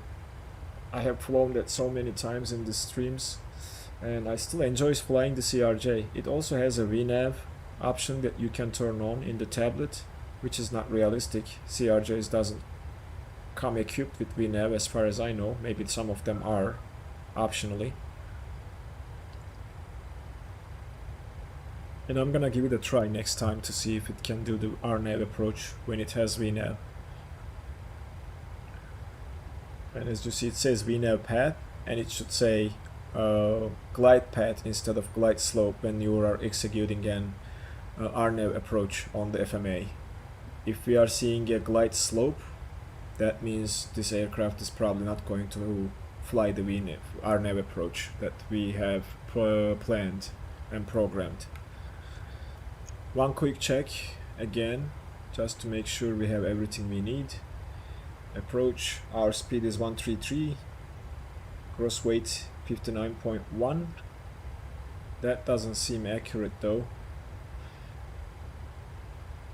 Let's see here. Progress page 4.1, still nothing has changed.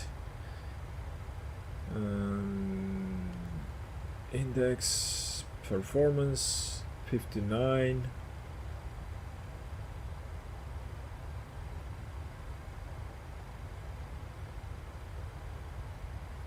It's calculating 59, and it, I believe, is changing as you lose weight by burning more fuel.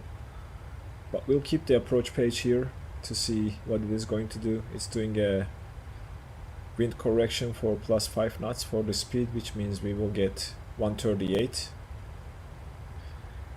And top of descent is close, so let's set our altitude to 2000 feet. And the aircraft should respect the restrictions on its own with VNAV.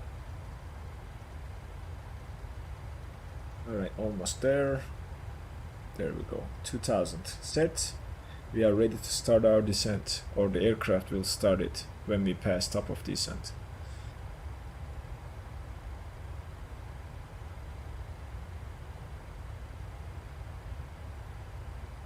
Forgot the elapsed timer this time, but so be it.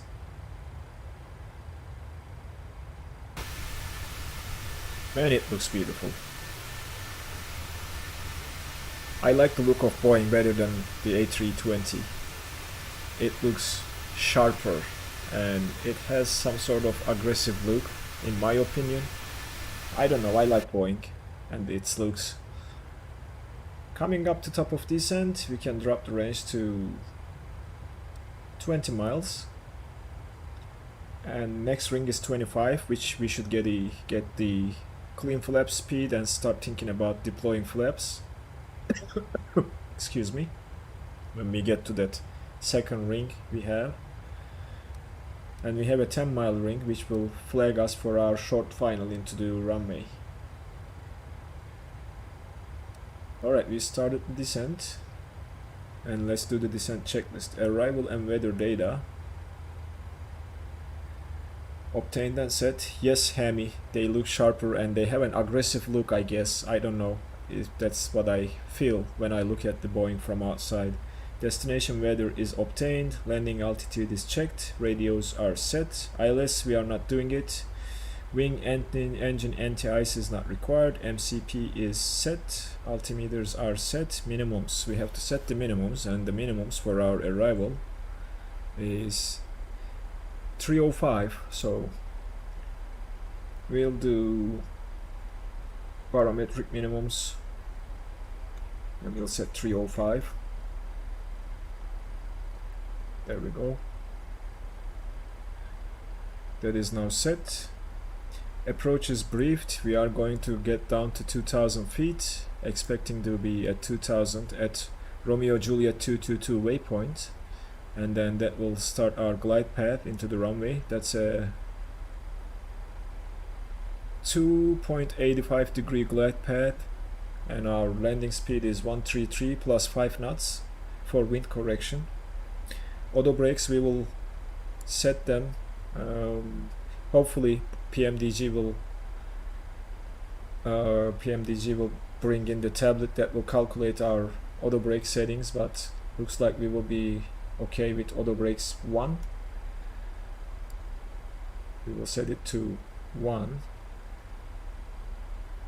and we will at 25-mile ring we will arm the speed brake, and that will be the final setting we need to worry about. Hemi, you can get used to it, believe me. If you are flying the A320, you need just a little bit more work to start enjoying a Boeing aircraft. That might be challenging at the beginning, but rewarding at the end. So you might as well try if you like Boeings. Landing lights, we will turn them on. Below the line is below 10,000, so we are waiting to reach to 10,000 to do the rest of the checks.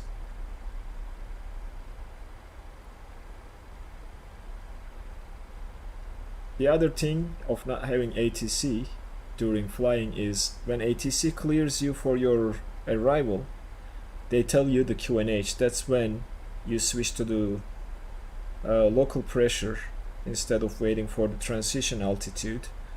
And the transition altitude for our arrival is, I'm gonna check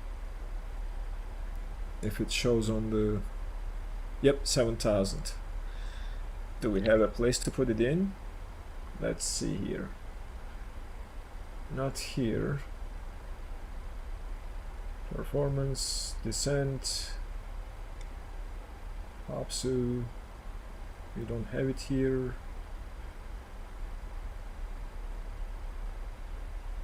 Performance, transition altitude.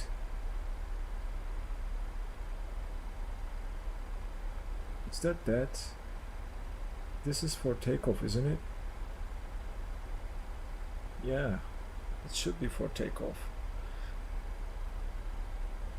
Well, I don't know if there's a place to put in your transition altitude. Can't remember in Boeing, but that's 7,000 feet. We will probably switch from standard to local well before 7,000.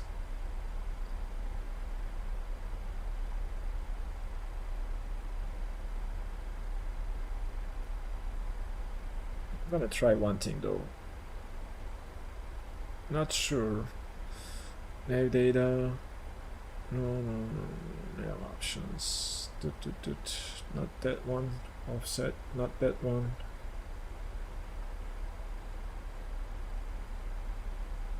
It should be here. That's not that. Transition flight level I don't see anywhere like you see in Airbus.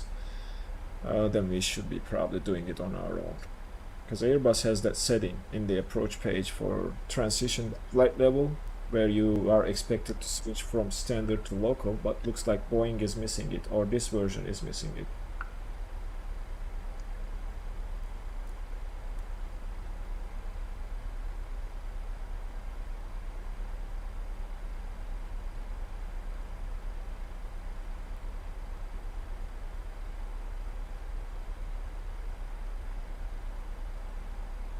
Right. Passing 24,000 down to 10,000, waiting for 10,000 to come so that we can do the rest of the checks. Yeah, Falcon, you should try the big birds. They are actually fun when you get a hang of it, and even if when you are streaming it's hard to not to worry about things, and that thought passes through your brain every time, like, oh gosh, if I screw up it's bad.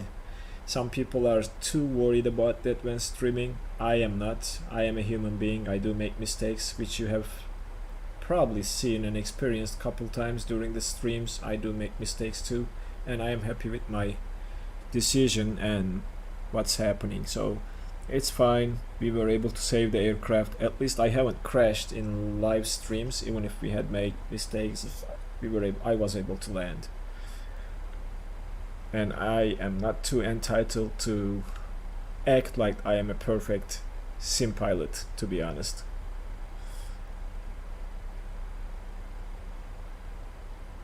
Which means I'm fine with the mistakes, but that just pushes me towards learning more about the non-normal procedures when emergencies happen, what you need to do, and that might be a good source of recording some tutorials on airliners for non-normal checklists when emergencies happen, what you need to do.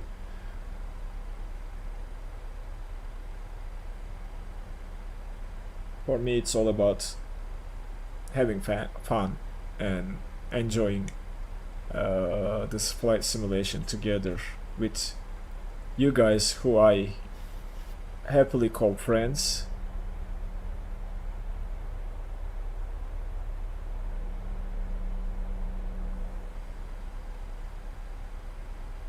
That has been my logic since I started the channel.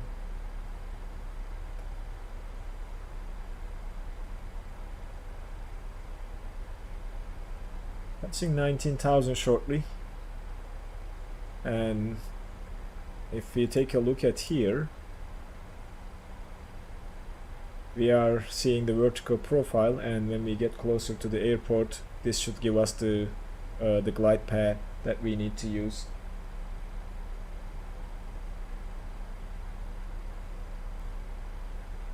You will see it when we get there.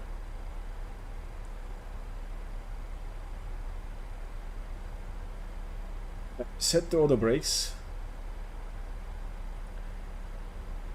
I like to do things a little bit early, but I'm not gonna touch the speed brakes yet because the aircraft might warn us if it requires more drag, and it should slow down to 250 when it gets close to 10,000 and keep descending. You see the standard started flashing or coming there, which means we have a setting that I couldn't find that is set to 10,000 or 18,000. My bad. Is it somewhere here? Interesting. Forecast. Oh, there it is. Transition flight level. I found it. That is flight level 707. Okay. Now that should warn us to switch. I knew there was a setting, I couldn't remember where it was, but after seeing that amber standard here, I said, okay, there is some setting that the aircraft thinks we should switch. Looks like we are doing fine. Descending, at that magenta marker you see on the PFD, right here is the glide path or VNAV path that we are following, and we are perfectly on the profile, and there is no profile differentiation here. This is the differentiation indicator where it goes up and down if you are above or below the glide path, and the VNAV will try to fix it for you.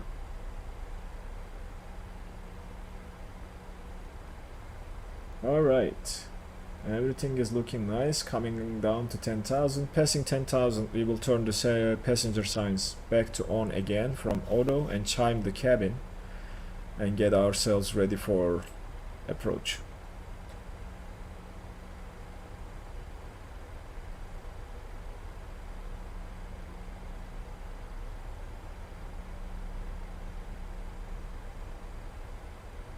It will be an interesting arrival or approach due to the fact that the path into the runway is not straight. If you take a look at here, when it loads the flight,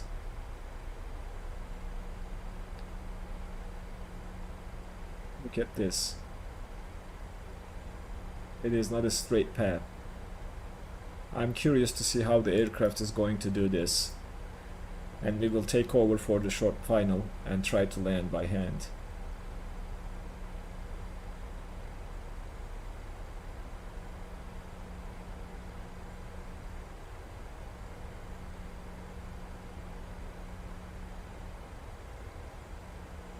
Alright, coming down to 10,000. We should see the aircraft slowing down when we are very close to 250, and that should be on the descent page.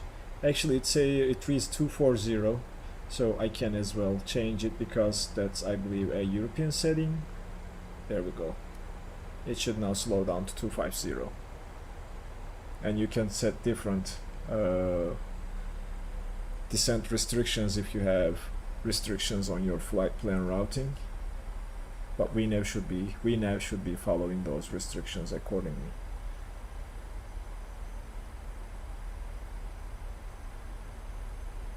If we get an FMC message for drag, this should light up and show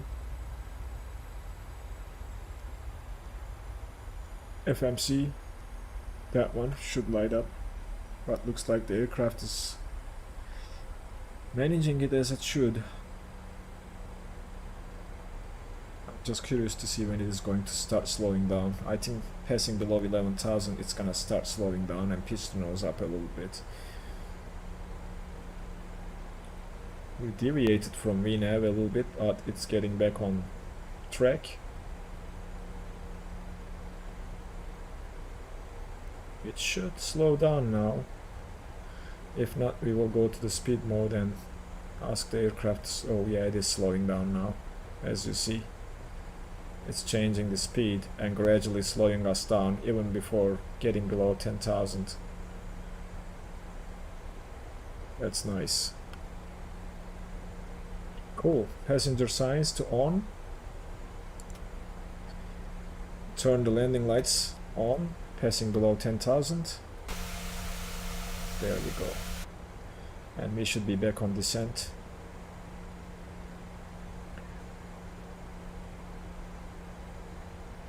Waiting for the transition waypoint, and we will arm the approach mode when we get there, and the aircraft should do the rest.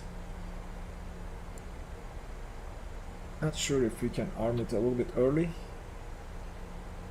but I will wait just a little bit more and then arm it when we are about to reach PAPSU. That 5,500 looks like aircraft has no problems meeting that restriction. I'm not seeing it here. It's displayed there. Let's see.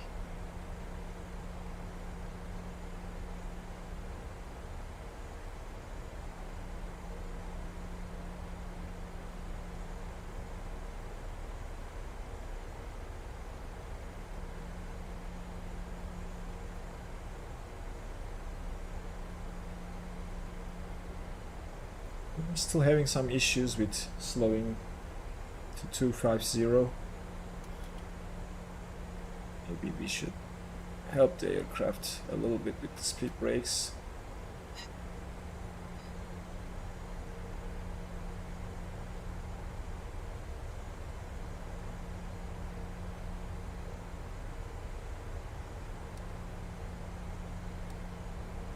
Coming up to PAPSU. I'm gonna arm the approach mode now. Approach is now armed. We are reading RNAV 02 right X-ray. Looks like we are going to be able to execute this RNAV approach.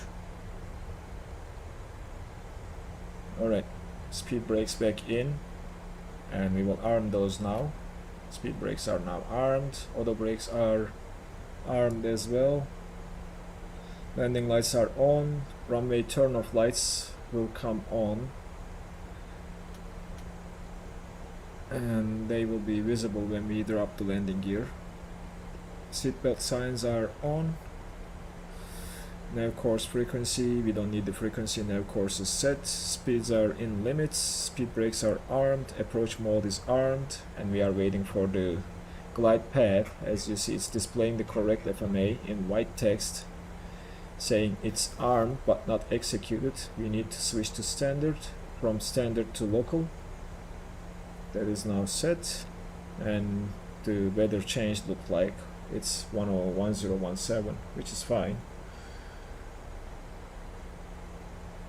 Flaps, okay, did we reach that ring? We are going to start thinking about flaps very shortly.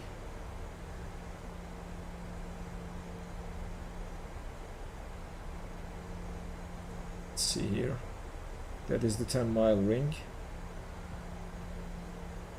Yeah, the sunset looks great, isn't it? I know, it looks beautiful.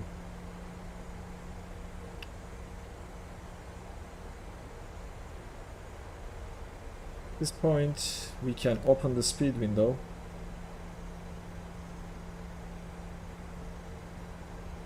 and slow the aircraft to minimum flaps speed.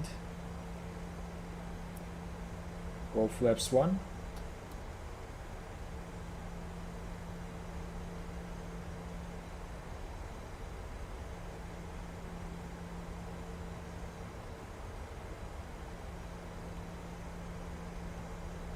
Let's keep it on me now.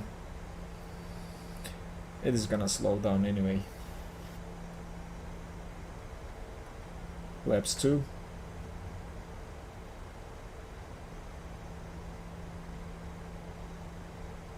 Coming up to our short final of 10 miles.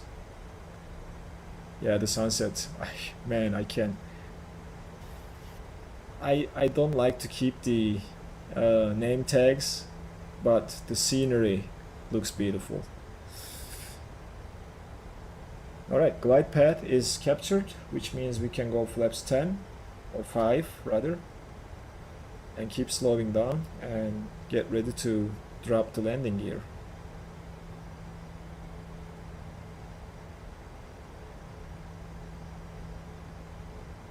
Yep. Should I turn them off? Let's do this. Let's, for the rest of the flight, let's turn the name tags off. Okay, better now. Nice.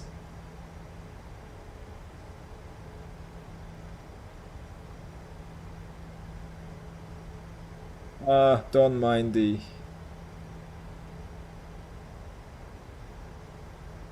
nightbot. All right. Flaps 10.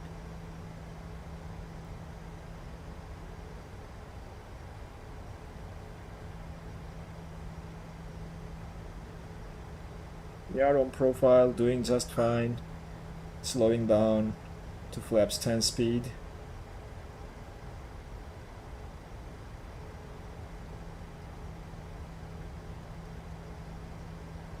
Turn it down to our landing speed, +5. 2500. And we will keep putting the flaps out. Flaps 15. Gear is coming down.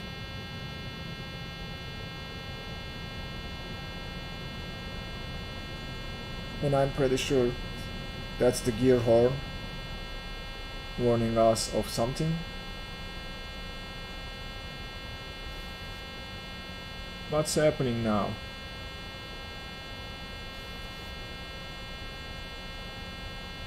Is that the speed warning?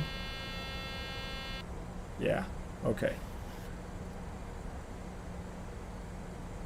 Yeah, that curve, I'm worried about that curve, but we will see how the aircraft manages that curve.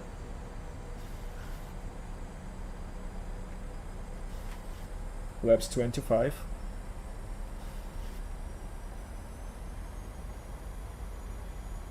Looks like we are doing fine. There's the airport. Interesting, right? We need to make a sharp turn left and right to intercept the runway. and I'm probably going to wait until that point in time to take control of the aircraft. Now we are going flaps 30 and finally flaps full.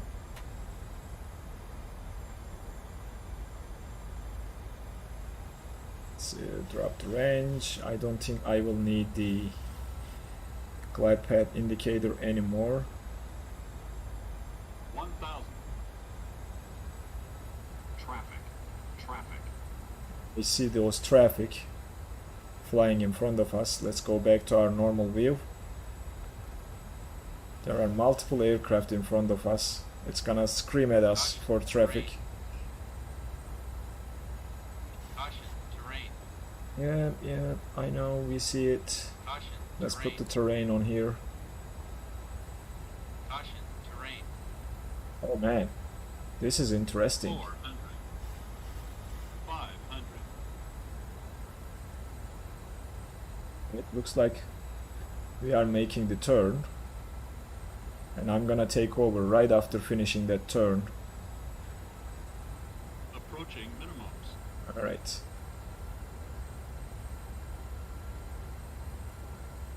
Minimums. Right. Oh man, that threw us off to the left a little bit. Ugh. Nope. 50. 40. 30. That's a go around, I'm telling you. We'll swing by.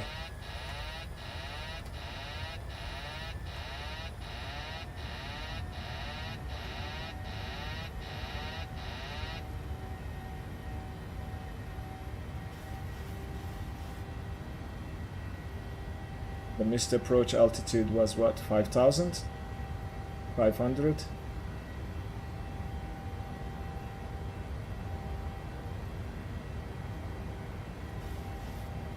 Yep, that's a go around. We'll do it, no worries. So we're going around, flaps are retracted. Gear is coming up.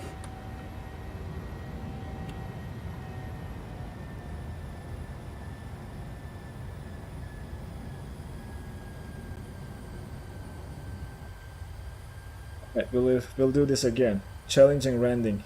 Like you said, Falcon. I probably have to wait a little bit more to take control, or a little bit early to line up better, because last minute you have no room to make a correction for your position. We'll try this again.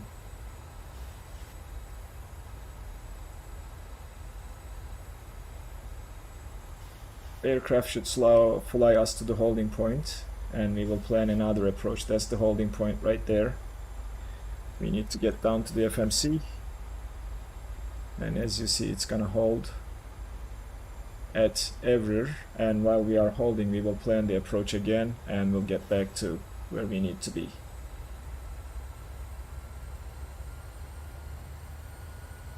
We should be climbing to 5,500 back to where we need to be at to start executing the approach one more time.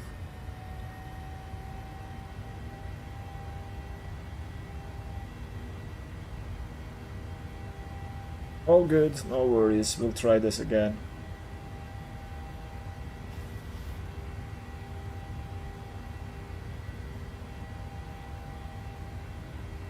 Oh, these pink clouds.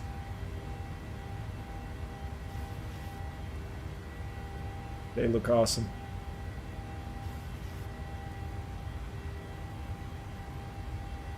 All right. Coming up to 5,500 and to our transition, or to our holding point. Let's go down and clear the message and go to route, missed approach, direct everywhere, and then we will go to departure arrival. We'll program another approach to the same runway, same approach, MCA, POPSU, execute that, go to the legs page, carry this over here, execute. Now our approach is programmed again.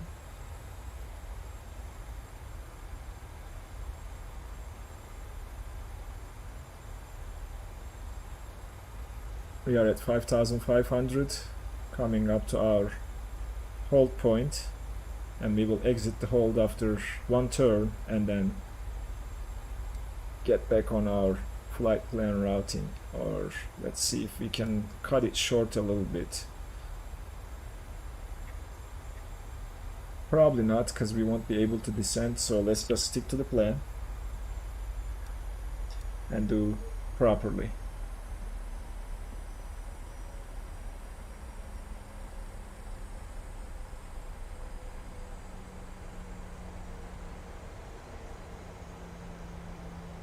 So the holding speed is 208, obviously. It's gonna hold at 210 knots, I guess. Gonna check the instructions. We'll be fine.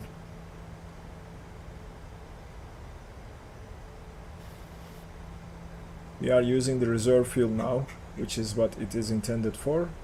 That is the message we get here. Clear that. And there's an aircraft on approach. It should be below us at this point.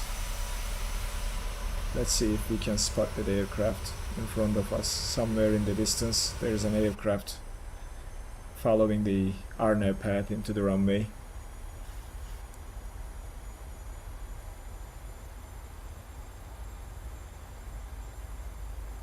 Oops.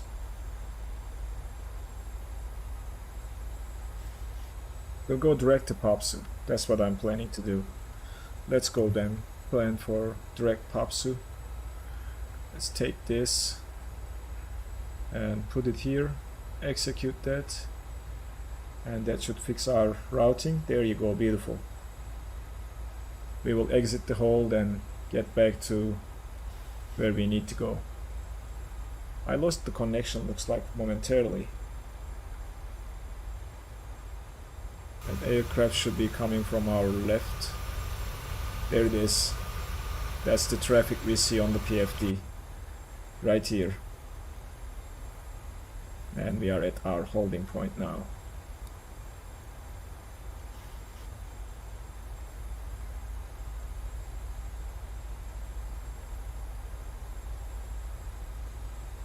Arm the exit hold after one turn,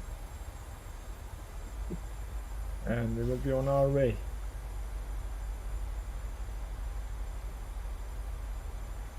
Entering the hold now.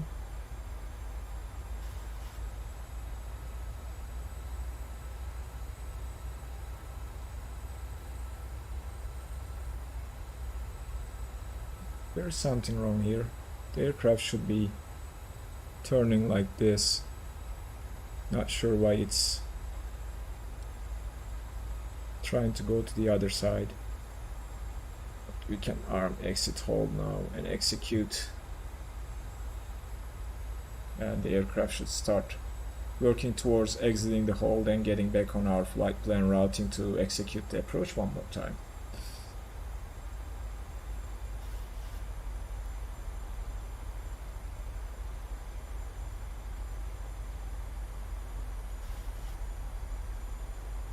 Probably take control a little bit early this time to line up with the runway properly and give myself enough time to correct and see if that will help us land properly.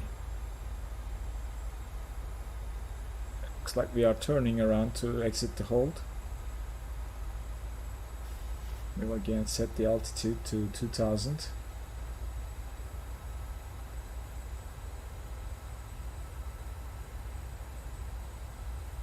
And do I have a top of descent marker?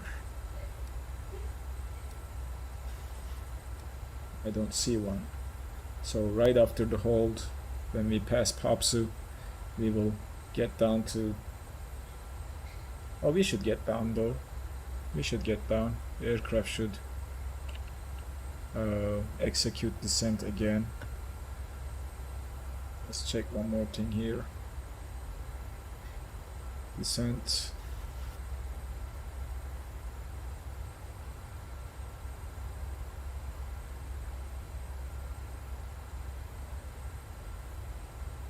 Let's do this. Romeo Juliet. Oops. Romeo Juliet 222. We need to be at 2000. Can I get this in here? No, but it has a top of descent, so well, taking a little bit more time than I expected, but well, we will be back on track shortly. We turned a lot, to be honest.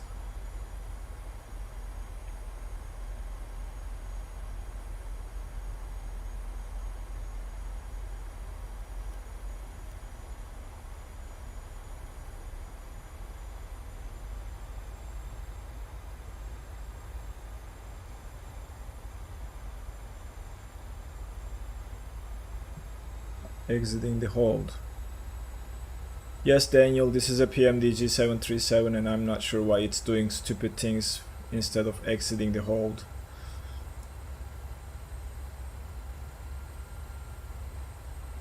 It says exit armed, but looks like it is going to take another turn to exit the hold. It's doing some stupid stuff here. I'm not sure if it's related to the LNAV they are working on, because it shouldn't be doing this to exit the hold.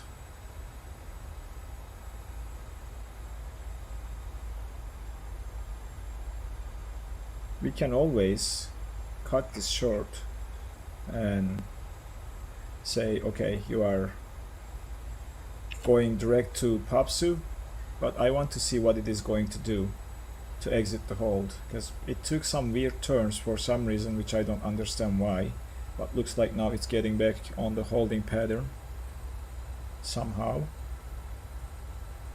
and will probably exit when it gets close. By the way, Daniel, welcome. I don't know if you were watching this since the beginning. We had ran into a lot of issues in today's flight. At first we lost the pressurization system. Upon departure we had to turn around and get back to the departure airport, land, fix the aircraft and take off again. It was stressful but fun, I would say. Alright, I think now we can say direct PABSU. Let's go down. Flags. Now it's going to PABSU. Okay. It exit the hold. Oh, you tuned in late. Okay, you missed the fun at the beginning. But looks like we exited the hold on our way to PABSU. We should see the aircraft descending when we get there. And we will set the flaps a little early this time and slow the aircraft down to take control a little bit earlier to line up with the runway. Very interesting approach. First time seeing something like this. And I think I have never flown in South America a lot, so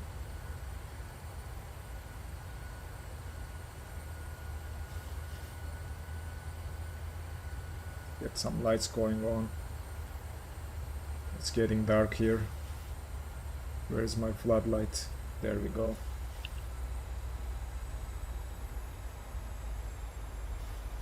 Yes, PMDG 737-700 is available. I think they are releasing 737-600 next week, and then 800 is in the works. So if you are a fan of 800, you might wait because each aircraft will be priced separately, I believe, according to their pricing decisions.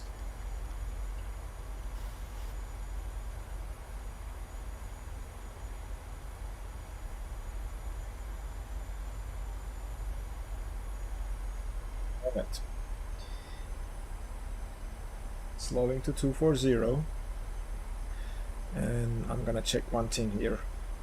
That placard that shows the flap limits. Flaps 1 we can go flaps 1 or 2 or 5 at 250 knots, so it's safe to say we can go to flaps 5 now.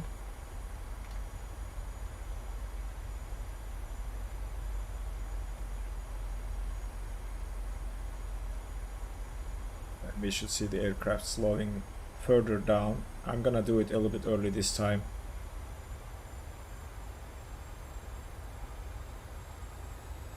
That's flaps 2. Let's slow a little bit more. Flaps 5 is coming next.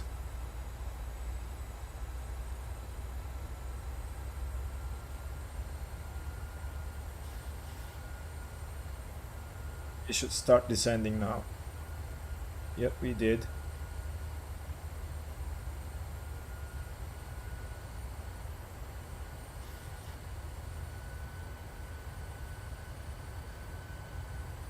We are.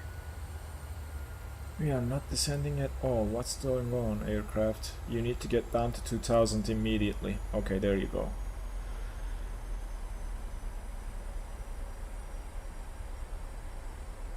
Right, we keep slowing down, so which means I'm gonna keep extending the flaps according to what I see there. So the next one is flaps 10 below 210, flaps 15 below 195, 25 at below 17, and 30. Alright, we'll do that. We'll keep doing more flaps. As we get below 210, we'll go flaps 10. That's flaps 10 now.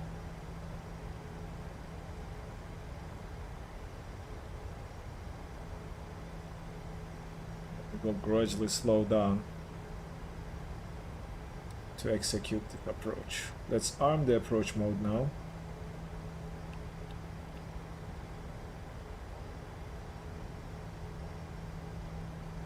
Hopefully the aircraft will do what it's supposed to do. Pass below 195, flaps 15. Landing gear coming down.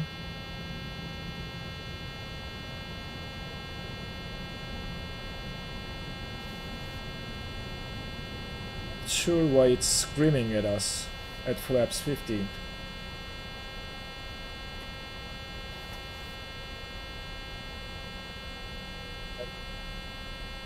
What is this?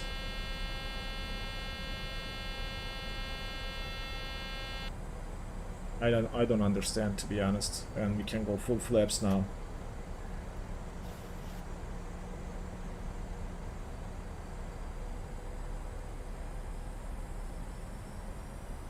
Should slow us down to our approach speed. I'll let the auto throttle take care of everything.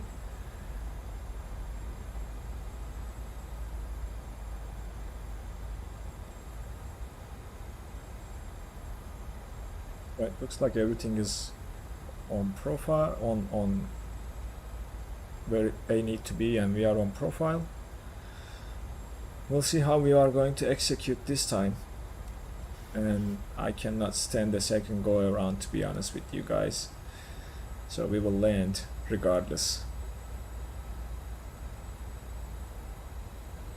That's the airport right there. And this funny approach is because of that little hill in front of us, looks like it.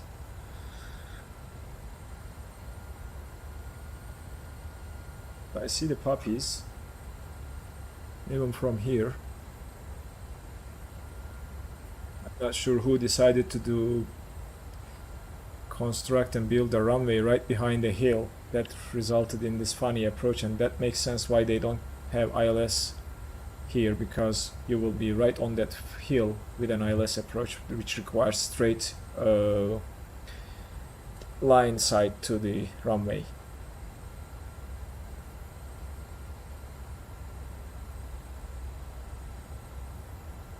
Still have not seen the glide path armed or active. Not sure why. This might turn into a visual, but we are descending down, so let's see here. Okay, we will meet the glide path very shortly. looks like. And then the glide path should arm. 2500 checked.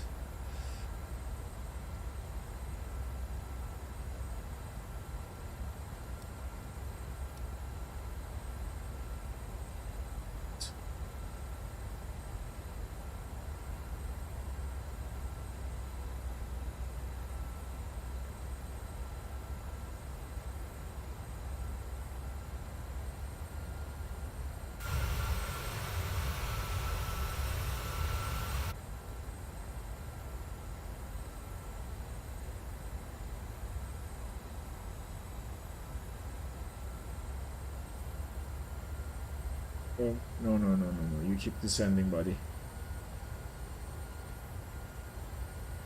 Glide path is now captured. Let's set the missed approach altitude. That's now set. And we are looking better this time. Yep, I'm gonna disengage the AP earlier and execute the final turn into the runway myself, Falcon. I'm just waiting for the aircraft to start turning, and then I will take control. I'll probably be better off with 5-mile ring or 5-mile range. I don't know if I need terrain at this point. It's just clogging my view. Can I turn it off? Yep.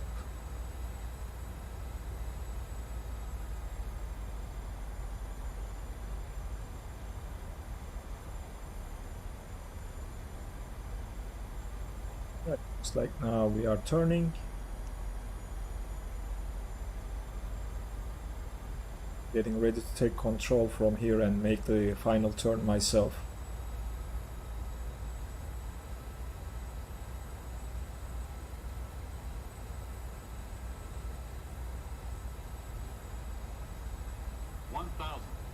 Thousand is checked.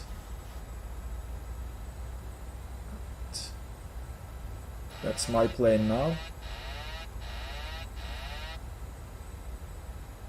Try to line up with the runway slowly. Caution, terrain.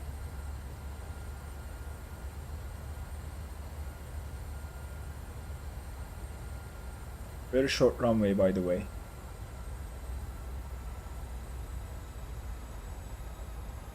Trying to get back on the profile and trying to get in line with the runway slowly.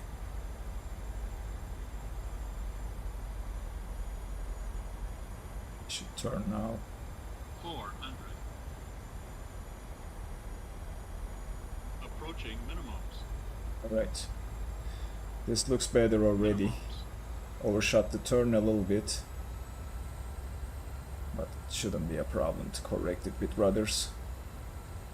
100. Sink rate. Sink rate. Right, looks like we did a bumpy landing here.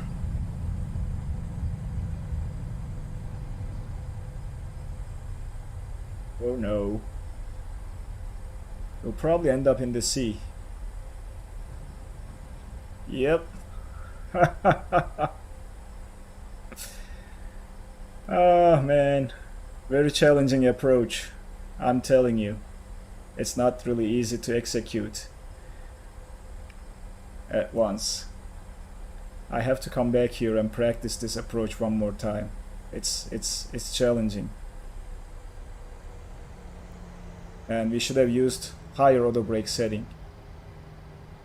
Looks like our speed brakes did not engage, but well. Alright, let's take care of things. Landing lights are coming off. Taxi lights are coming on. Runway turn off lights off. And we will follow the taxi routing. Alright, apologies for that, guys. Really not easy to execute. Very challenging approach, especially that runway might be too short for an airliner. I'm not sure. Maybe we should have approached from the other side of the runway or executed a different RNAV, but I'll definitely come back to this. Transponder goes back to altitude reporting off. We have to fire up the APU now.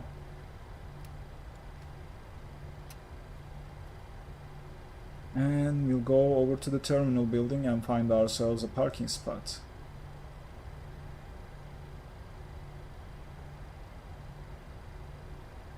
Yep, that is Santos Dumont, Daniel. Haven't had a challenging approach like this in Microsoft Flight Simulator up until now. I have to practice this a little bit more. It's hard. Did you? Well, oh yeah. In real life, you mean?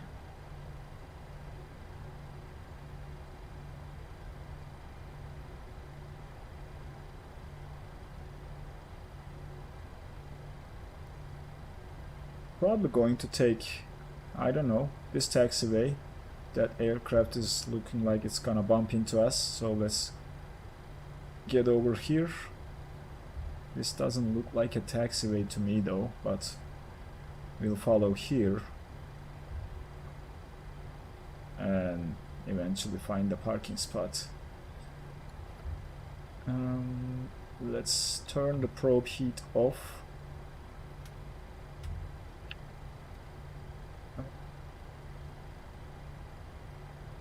Yeah, we'll just park in one of those stands.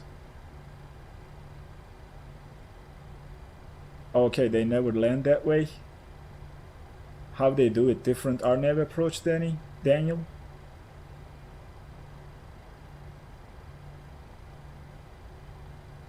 I wasn't sure if that can be executed with an airliner like this. You should probably have a straight.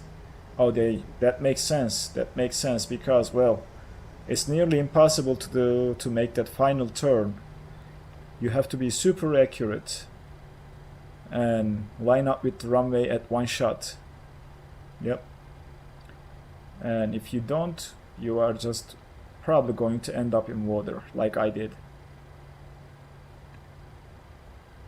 Oh yeah. Maybe smaller planes can execute this, but not an airliner. I did stop here. Is that a hill?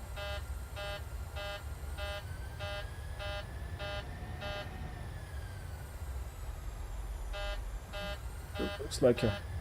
Okay, that makes sense.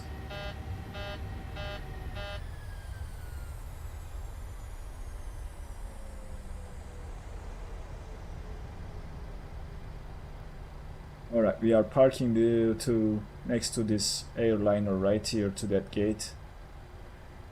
You say your plane is fine. Then, okay, do they land from the same direction that I did land, or do they just land from the opposite side of the runway?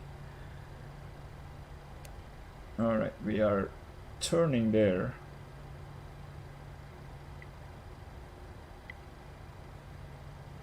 There's something causing the aircraft to stick to the ground like it's glued.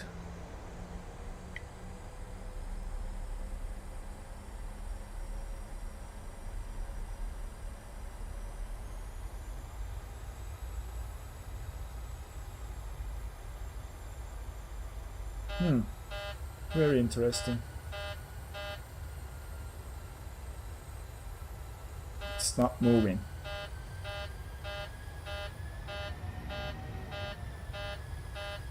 I'm just giving... Oh, the opposite side, okay. Now that makes sense. Opposite side, I can understand that. This side, I don't think it's super easy to land an airliner from that side of the runway. Finally made the turn, but looks like there are some interesting bumps on the apron that causes the aircraft to like stick to the ground like it's glued. Yep, that turn is too sharp. I can confirm that. I landed ended up in the sea. Oh man, come on, just a little bit more.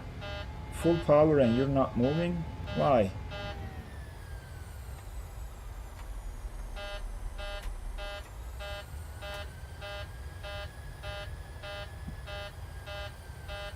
You know what? This is very annoying.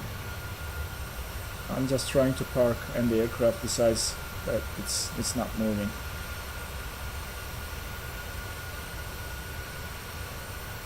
And we forgot to turn this to steady again. Look how slow it's moving.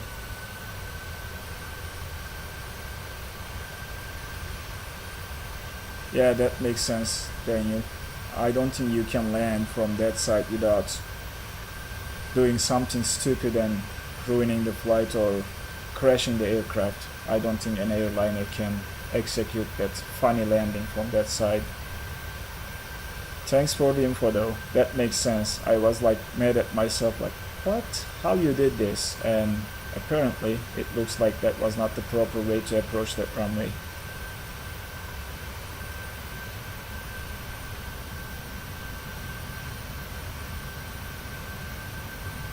Alright, finally we are at the parking position, looks like.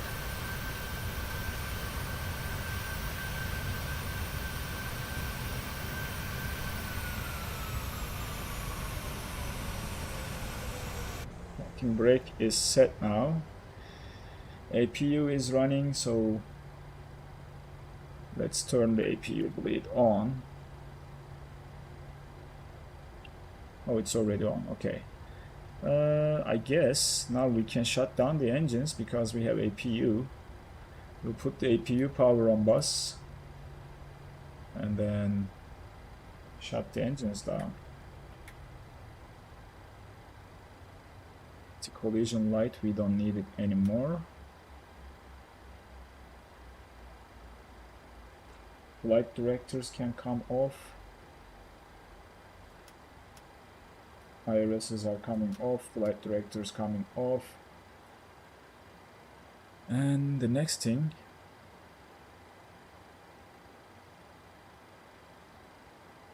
that makes sense. I'm gonna try this airport one more time. It might be a fun one to try out. Let's go to the menu and the ground services. And we'll request we'll set the chocks first. We'll request the ground power card. Next page, target passenger 0. And we are going to start deplaning when we open the doors. So we need to open the front door and then we need to request jetway. Let's see. Jetway is now connecting.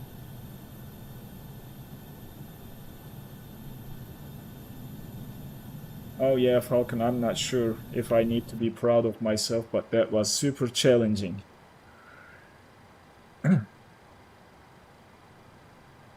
Yeah, Daniel has a very nice job. He is always around the aircraft. It's dream job, I guess, if you ask me. Alright, and then we will just start unloading the baggage. Yeah, we survived, although in real world probably that is a bad landing. If you end up in water, there is no way you are making it out of that water.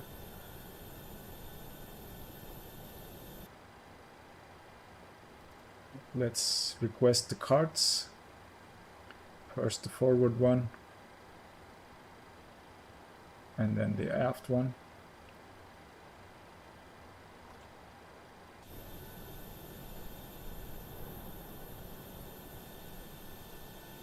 That should start unloading the aircraft. The passengers are already deboarding. Oh yeah, that's true. We had hot brakes. It decided to cool off the brakes by getting into the water a little bit. You're right. And what looks like I forget is the taxi light. that is turned on off now. We should have ground power, so let's put the ground power on. And the APU we can turn off now because, well,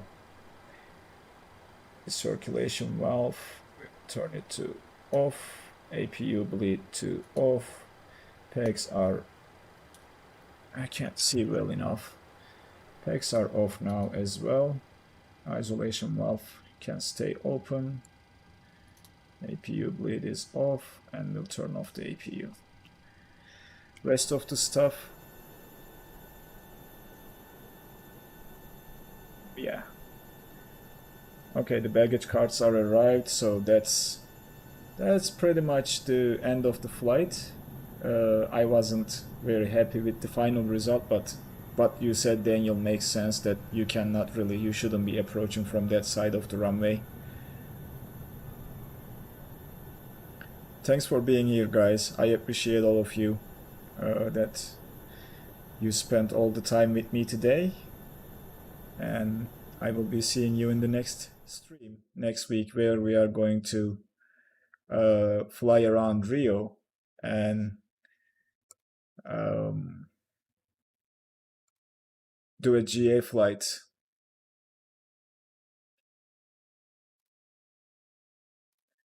Yeah, do a GA flight around Rio in the next stream.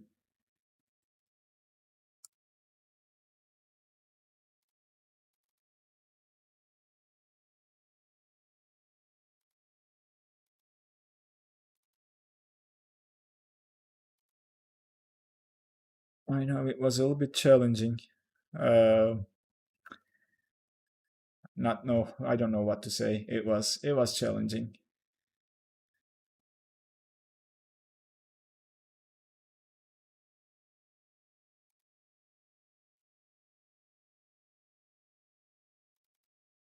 Thanks, Falcon. Yeah, it was nice to be here with you.